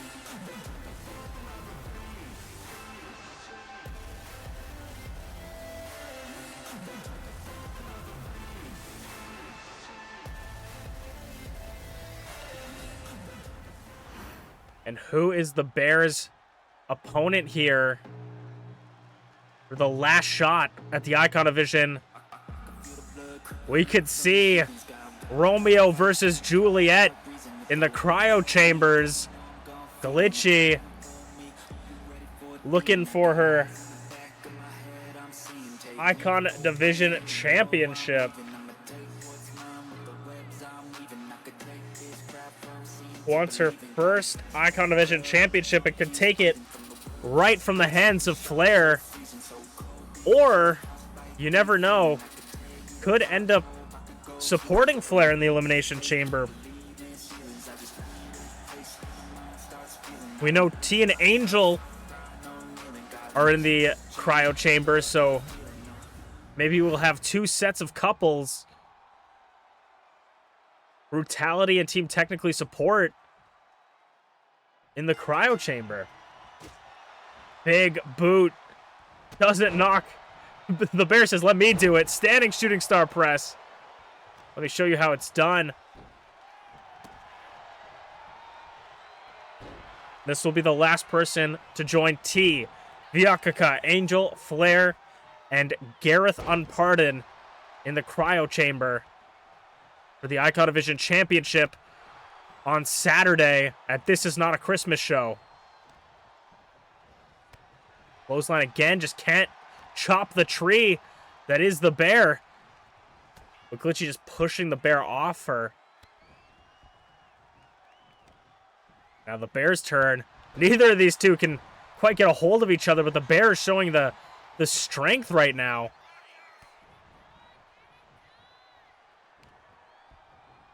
Push off again, knee.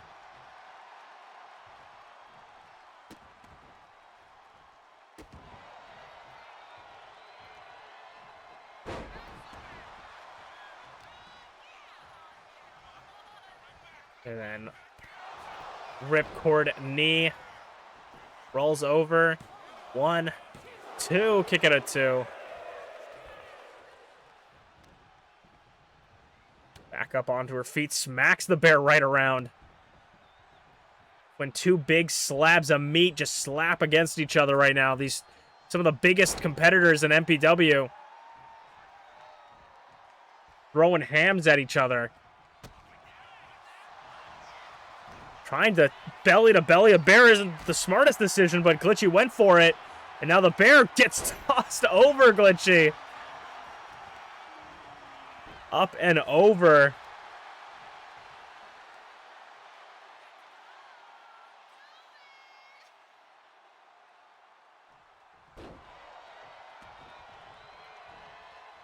Taking the bear down, rolling him over.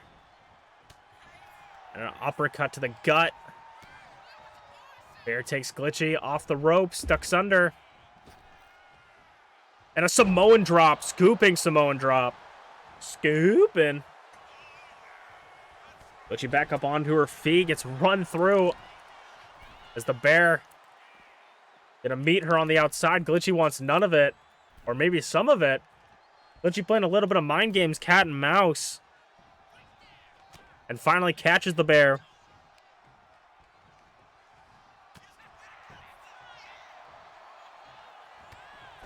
And run through again. And a headbutt from a bear. Just straight through. Near fall for Glitchy.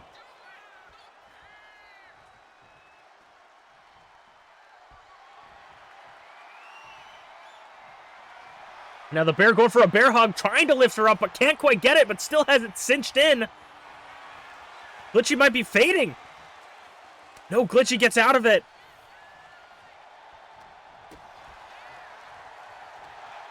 And the bear back to the beatdown.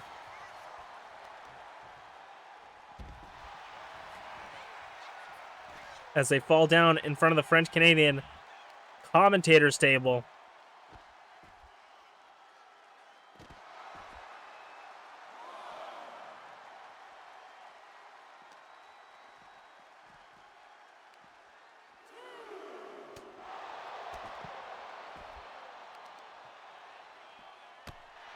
Of course, they gotta make it back into the ring, or they will be counted out by the count of 10. And I don't even know what would happen if both of them got counted out. Ripcord knee to from a bear.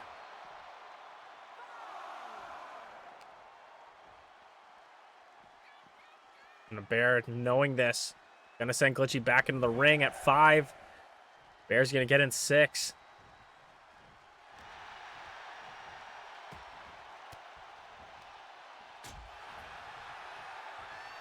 And a big boot.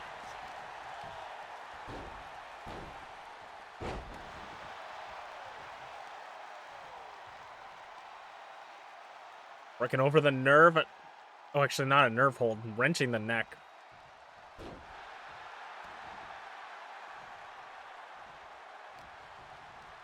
Glitchy sends a bear into the corner. Tree. Oh, I thought Tree of Woe. Scoop slam. And Glitchy is looking to fly. From the top rope, Glitchy. Clothesline. An absolute clothesline from hell. 1. Can't get a 1 from a bear.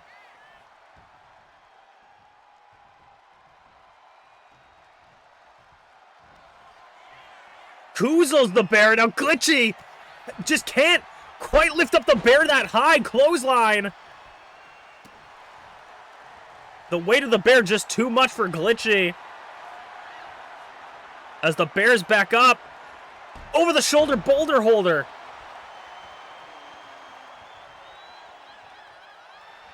And it goes for another bear hug. This time Glitchy scouts it. And an inverted neck breaker.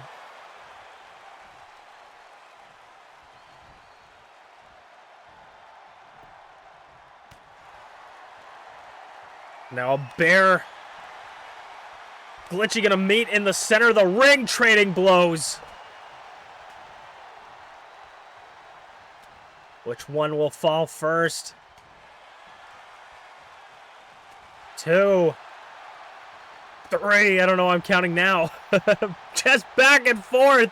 Neither of them want to go down. Shot for shot. An old classic showdown of strength, and now both of them lighting each other up. And Glitchy seems to come out on top. Mandible Claw, Mandible Claw. Mandible Claw to a bear. Could he be he gets to the ropes and the ref breaks it up. Now the bear goes for another bear hug. Glitchy back up. Goozles the bear this time. Second time's the charm. No, he's still so heavy. Bear hug. Bear hug. He can't get her up. He can't get her up, but he's squeezing. He's squeezing. Glitchy's got nowhere to go. And Glitchy fades. The referee had to call it. The bear puts Glitchy to sleep. And is gonna meet Flair and the others inside the cryo chamber. Maybe Flair will want to get his hands on a bear after manhandling his wife like that. Or will the bear be the next member of the coalition to hold a world championship? The bear showing respect to Glitchy as we move on to our next match, the Idol Division. Who's going to join in for the Elimination Chamber next?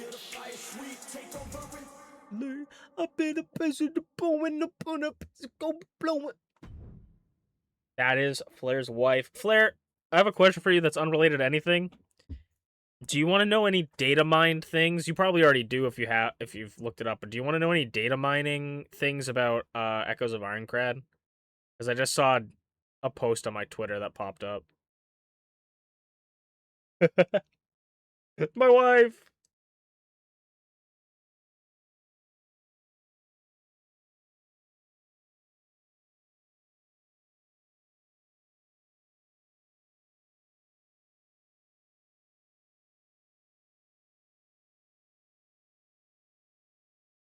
Shit, they listening. Yeah. Also, I gotta check my work texts just in case people are texting me. I see a lot of people talking.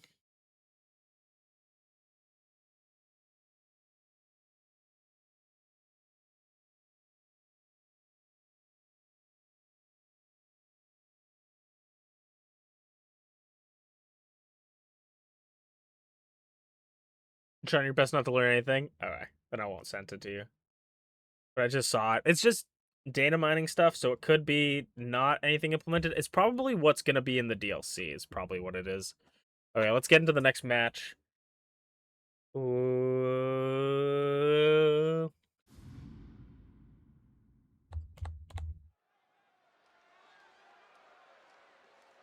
Okay, it's time to see who's going to make it into the Idol Division cryo chamber.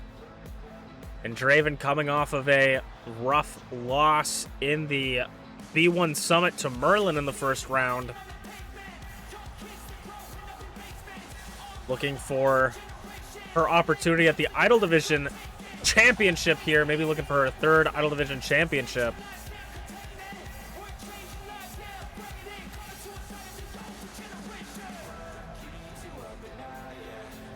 Draven,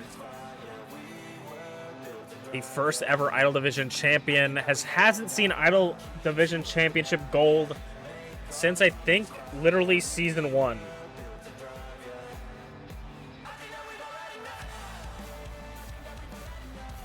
Yeah, she has not held the Idol Division Championship since season 1, when Draven dominated the Idol Division. It has been a far cry since, but could this be her chance to reclaim her throne?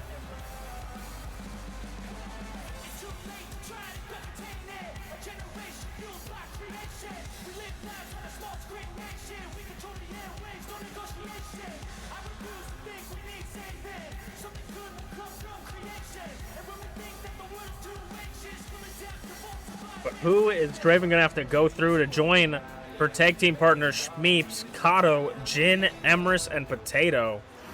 Could be a good ally for ShmeepsWorld in the chamber. Of course, it's good to have people in the chamber you know, but at the same time, it's every man for themselves, or every idol for themselves. And of course, Emrys can't qualify. Emrys is already in the Elimination Chamber, which must mean that the tag team champions could be doing extra double duty. They have to defend the tag team championship on Saturday, as well as Emrys defending the Idol Division championship, but it looks like MPW might be looking to qualify for the Idol Division Cryo Chamber. Maybe Emrys thinking this is a contingency plan for her. Having MPW in the chambers could help her hold on to the championship.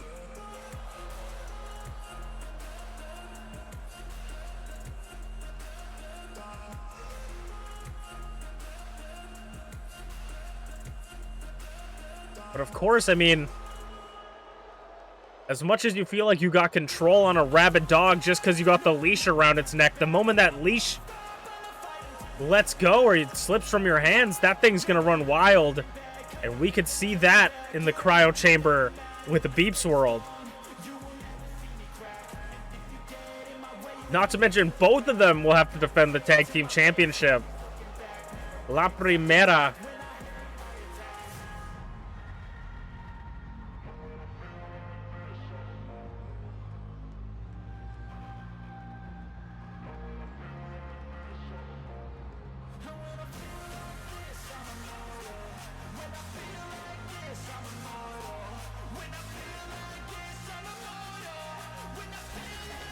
Draven is going to have to go through MPW here with Emrys Morgana in her corner.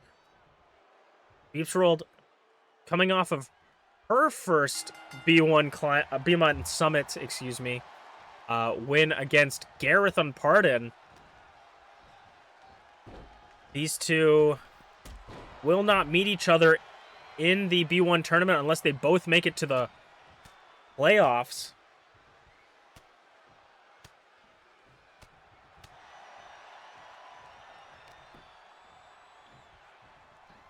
Just cravat suplex. A chop to the head, smack. Speaking of the B1 Summit, we will be continuing it later tonight. We'll continue seeing the A block and B block action as we start to get further into the tournament. Running power slam to Draven. MPW already showing that dominance.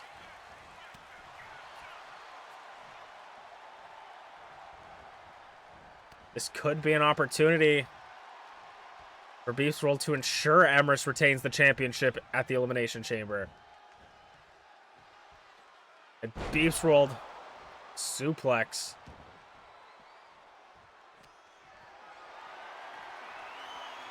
Running power slam on the concrete as well.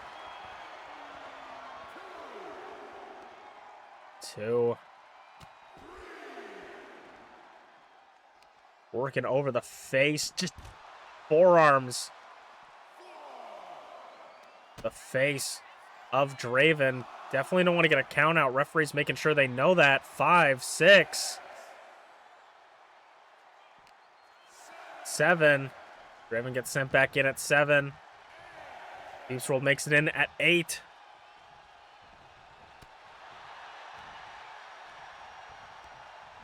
It has been all MPW this whole match so far.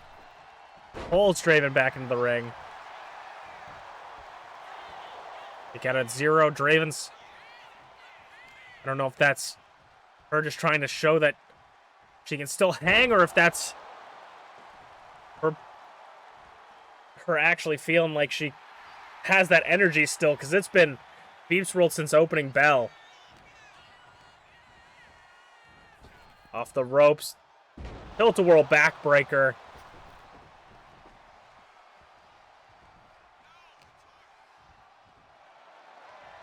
Picks up for a power slam. Pokes her in the purple eye.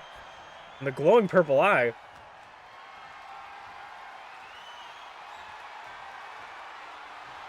Sends MPW up and over.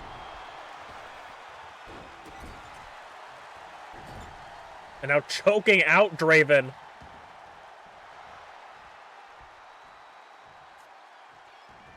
MPW showing her prime directive. Crush her opponents.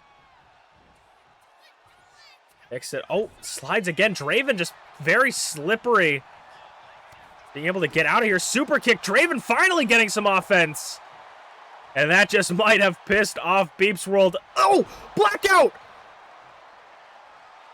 Blackout to MintyClovers. Draven sound of night! Could she qualify? Referee! Goes for the cover. 1, 2. Near fall for Draven. Draven almost takes it. Rings of Saturn. MintyClovers wants none of it. Gets out.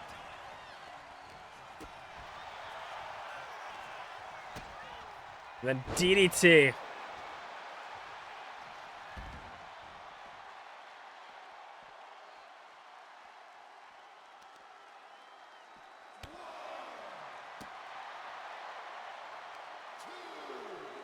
Kick off.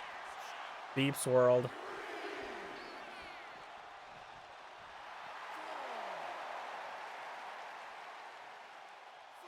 5.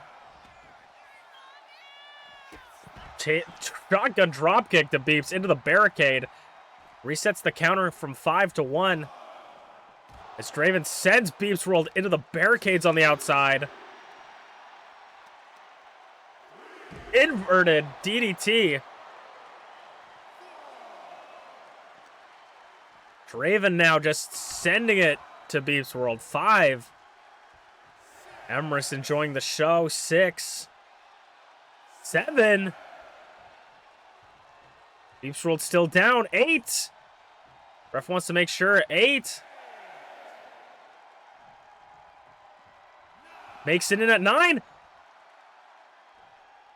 Oh, referee counted 10, but MintyClovers got both feet in. The ref was having absolutely taking no shit on that. Draven going up top. And a big splash. Goes to the cover on MintyClovers after all that punishment. Near fall again.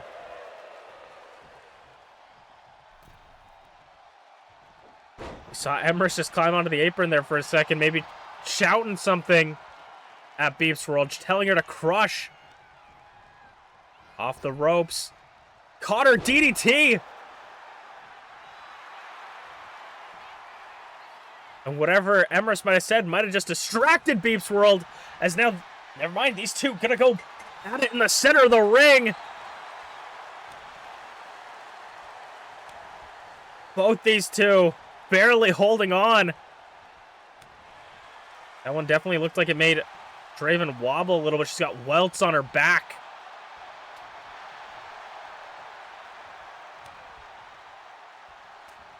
Rights and lefts. Neither one wanted to go down. There it goes. MintyClovers getting 2 for another chop to the chest. A stiff right hand, and now both of them flurry of punches. Who's gonna fall first? It's gonna be Draven. Gets caught. Backbreaker. 2, 3. And MintyClovers is going to meet ShmeepsWorld as well as Emrys in the cryo chamber. And of course, MintyClovers raising the hand of the person that wasn't even in the match, saying she's already won. Having another member, or having her partner in the elimination chamber with her. This could be an easy win for Emrys and MintyClovers. This will move on to the B1 Summit A block competition next. What the fuck is up, Kyle? How's it going? Shmeeps, you twist your ankle. I'm so sorry. Draven is here and you have ice. That's good. I'm so sorry you twisted your ankle. That sucks. Oh, I hate that. Well, we got just hurts like a bitch. No, yeah, I hate like when you twist it like bad, it sucks. I mean, it sucks either way, but I just know, like, I know how it feels. Like when you twist your ankle a little bit, it's like, oh yeah, no, but like when you fucking ugh, I hate it. We're going to get into the last two matches of the night, the B1 Summit, folks. Let's get into it.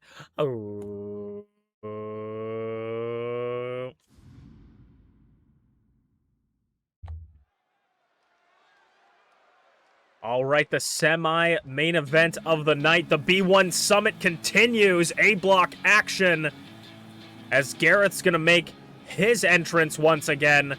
Garreth coming off of the loss to MPW, starting his B1 Summit with 0 points, but had an incredibly impressive victory last week to earn his spot in the Elimination Chamber, the Cryo Chamber. Of course, Garreth in the garb of Goro Majima to represent himself, looking to pick up his first 2 points. We also saw last week Merlin failed to capture another set of 2 points against Blueness. Could Team Wizard King tie up here tonight? Could Garreth get his first 2 points and both Merlin and Garreth have 2 points going in?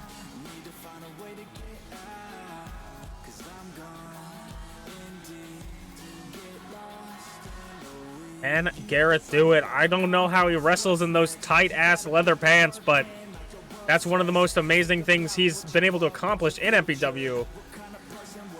If I can say that.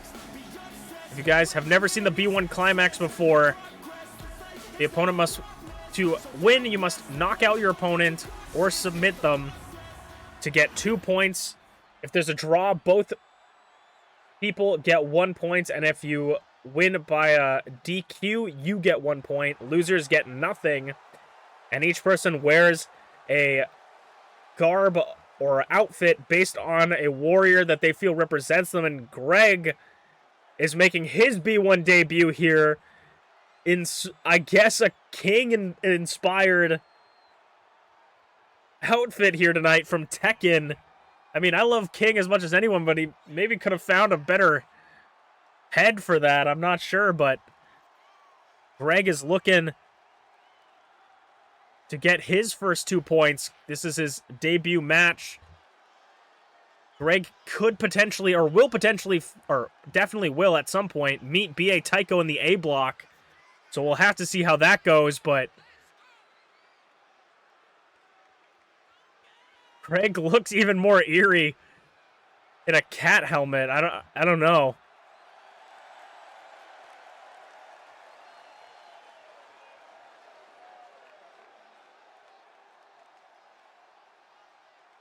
The Greg Nation calling him Buff Puss in Boots from Shrek. And honestly, I can't deny it. He does got those eyes. Will those eyes come into play? Will he throw off his opponent here in his first B1 match? Of course, there are no ropes, no countouts. You may submit or knock your opponent out anywhere in the arena as the souls of ancient warriors of past surround the ring.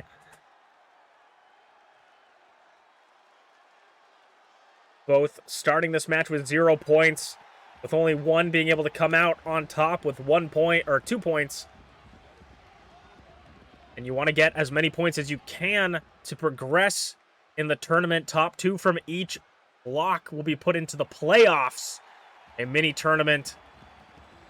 And the winner will not only have the historic victory of winning the first B1, but the boss upstairs promised prize. A prize of some kind yet to be announced. 30-minute timer on the clock. Let's watch these people beat the shit out of each other. Off the rope, or off the edge. No, gets sent onto the floor. Does Garreth already. Sending waves as Greg gets back into the ring. Now this match is going to be hard for me to call, not only because of the violence we're about to see, but because I get Greg and Gareth's names mixed up often. Now Greg working the knees of Garreth.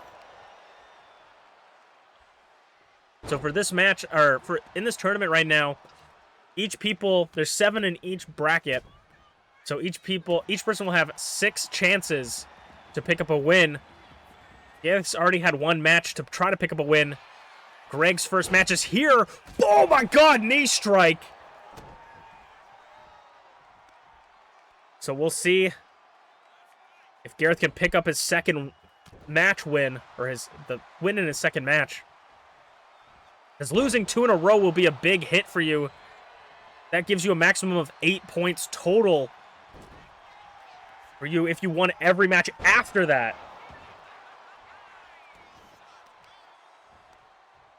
Or 8 points max, I should say, not total. For the next match, because Gareth's only going to have 4 matches left. Busting Garreth open early, and that looks like a big busted open. The blood is spilling on MPW. Discus forearm.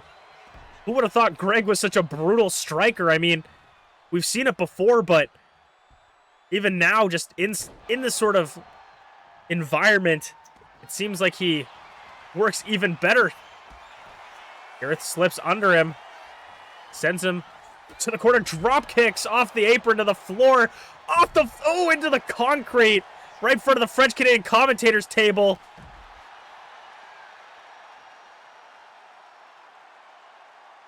And as long as this match goes, the more this match goes, the worse that cut on Gareth's head's going to be. And the worse his future in this tournament could potentially be. He doesn't want to take the loss, but you also don't want to have lasting effects going into the next matches.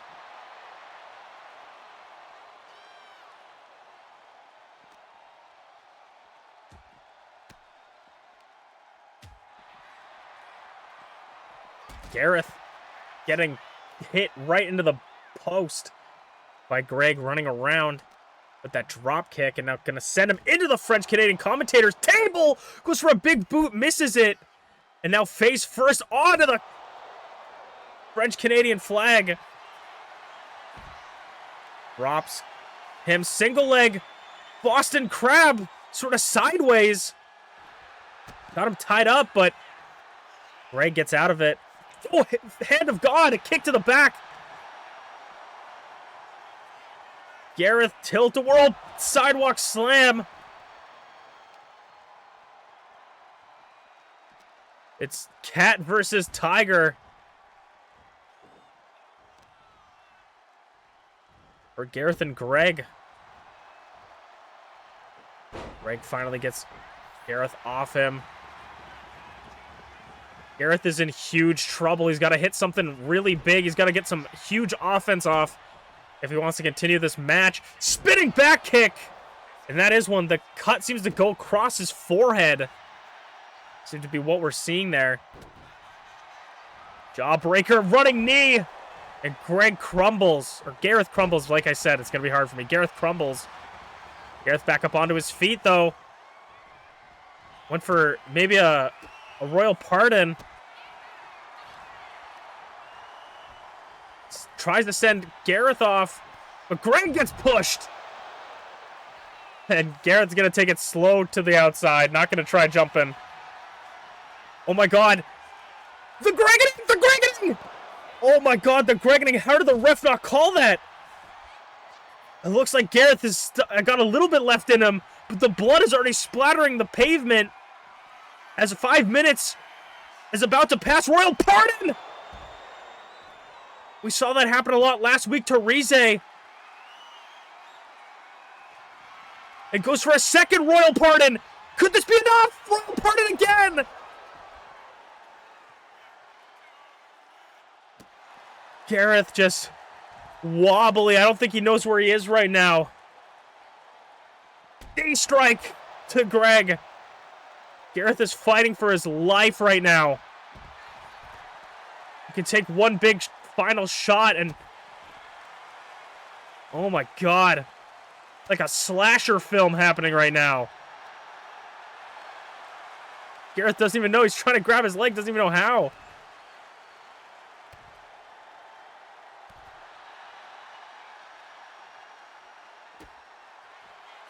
Hand of God.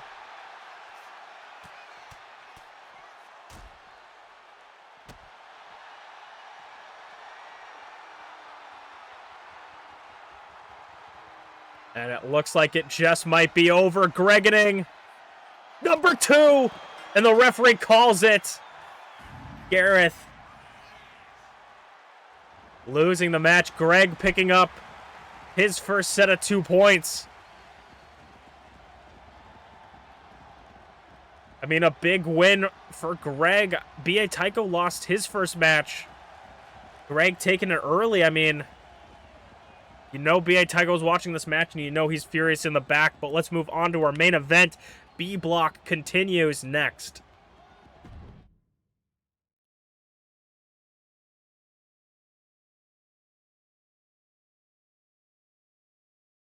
For Garreth. Greg picking up 2 points. That means MPW, T, Flair, and Greg are the only people with 2 points right now.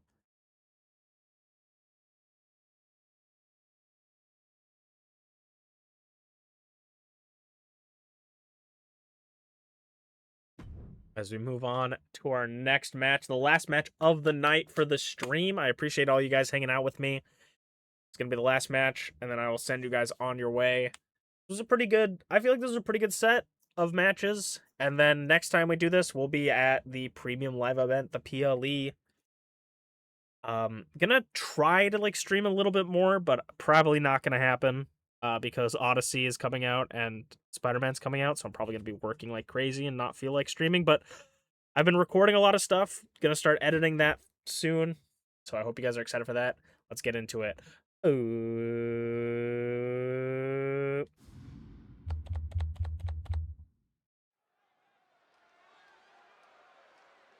All right, it's time for the main event of the evening. Continuing B block.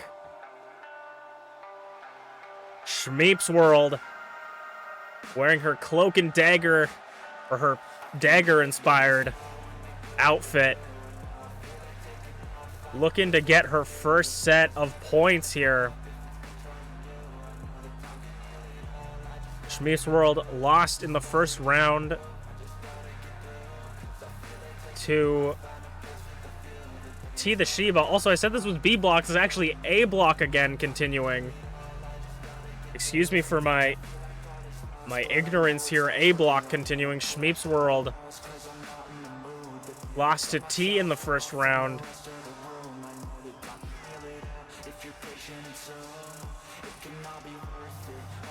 And she's looking to pick up her first set of 2 points here.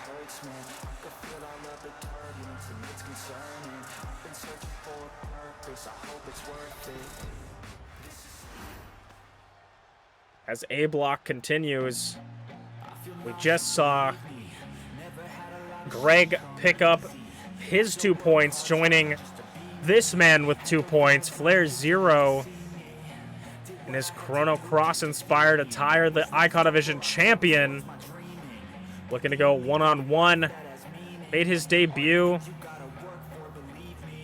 in the B1, and picked up a huge win to start off against B.A. Tycho.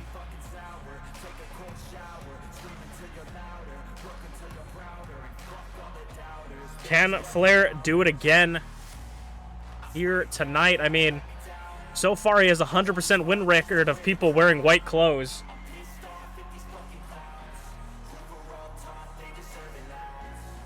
Can Flair do it?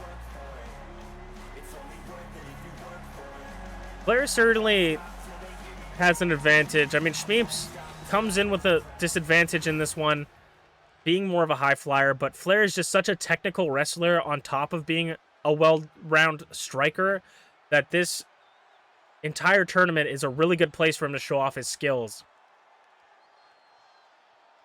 He was able to pick up a win against someone as strong as B.A. Tycho, but can he keep up with the fast-paced maneuvering of ShmeepsWorld here tonight, the iCoDivision champion? This is going to be his... Both these two are going to be in the Elimination Chamber on Saturday, so neither of these two really want to expend too much energy or take too much damage coming into this one. Both have big championship matches coming up. The timer starts, and Flair and Shmeeps begin the fight. The ancient art of beating the shit out of each other. Shmeeps sweeps the leg. Now grabbing the back of the bandana. Using it as leverage here. Also something that I guess we haven't talked about but could come into play here, as we just saw. A lot of these competitors are wearing clothes that they maybe wouldn't have worn previously. That could lead to other things like people grabbing onto your bandana, your vests, your shirts. Maybe the giant cat heads getting in the way. You know, you never know. Flair catches the leg and kicks it. Elbow, and Shmeeps back up. Shmeeps getting the power bomb ready, but Flair just has it scouted right now. Has Shmeeps' number. Shmeeps rolls through, trying to get something off, but Flair drop kick. Systematically taking Shmeeps down. I mean, this is what it means to be the Icon Division champion. Sending her to the floor. Hip up. Shmeeps back up. Hurricane Rana sending him up the stage. Of course, they can be anywhere. As long as they KO or submit their opponent, it's perfectly legal. And now Shmeeps pulling him to the unprotected concrete. Getting closer and closer. Now stepping over him on the gut. Flair back up. Gonna try and send Shmeeps back towards the ring. And Flair's gonna get in.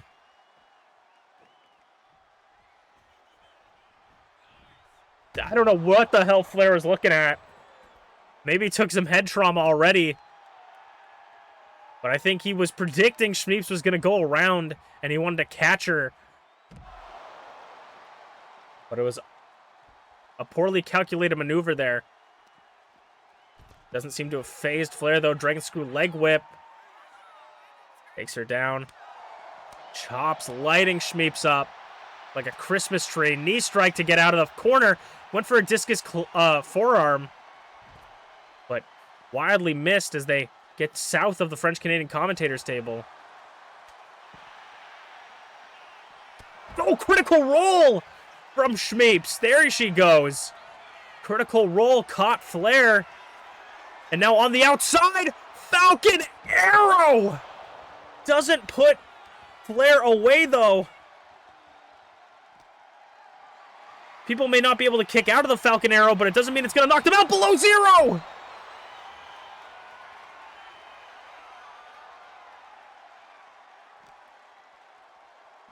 Sends them past the French-Canadian commentators table. And Flair is taking his sweet time, wanting to maybe get a rest here. Get a breather as he walks the other way around the ring. Walking through the spirits of former warriors that have participated in this kind of combat. Float over. Powerbomb from Shmeeps. It looks like Shmeeps still got a ton of gas left in the tank. Shmeeps makes it back up. Flair goes for the below zero again. Shmeeps catches him with a scoop slam.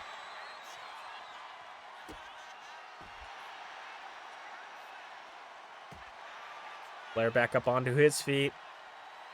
Sends her into the steel steps. Kicks him off. Kicks. Lights him up. And a head kick. Gonna go work on an arm submission on Flair. Try to maybe wear him down. Maybe get a submission on Flair. Rolls through. Catches her. Little head scissors. Throws her out. And Shmeeps grabs him again. Falcon. Ow! Flair's still in it, though. Shmeeps not wasting any time. As our first 5 minutes of the match tick down.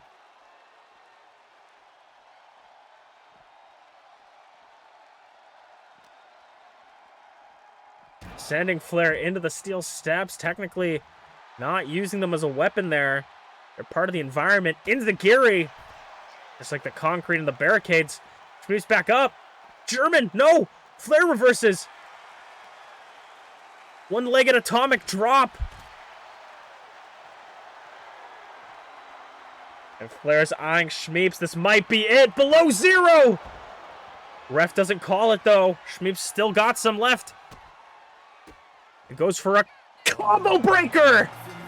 And that puts Flair on the board with 4 points. The first one in the A block to get 4 points. The Icon Division champion shooting up in the ranks for the B1. But can he hold on to the championship in the long run? We will see you guys on Saturday for MPW Presents Not a Christmas Show. I'm your host, Masuka Wrestlington, and we'll see you guys next. What's going on, RLG? What's up, Rich? Rich loves games. How you doing? Welcome on. You just came at the tail end of our stream here. Hope you're having a fantastic day. There, ShmeepsWorld.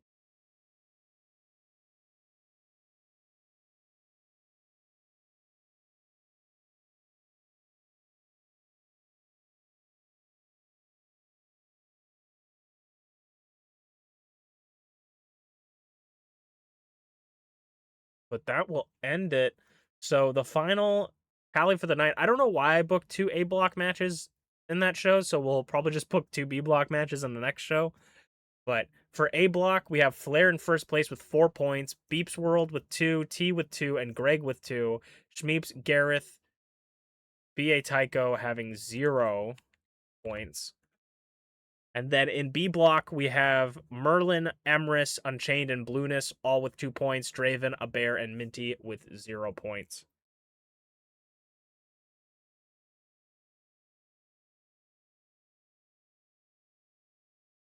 But thank you guys for hanging out with me. I'm going to go check and see who's streaming. We're going to drop a raid ski. So if you guys would stick around, I would greatly appreciate it. And I know they would greatly appreciate it as well. Yeah,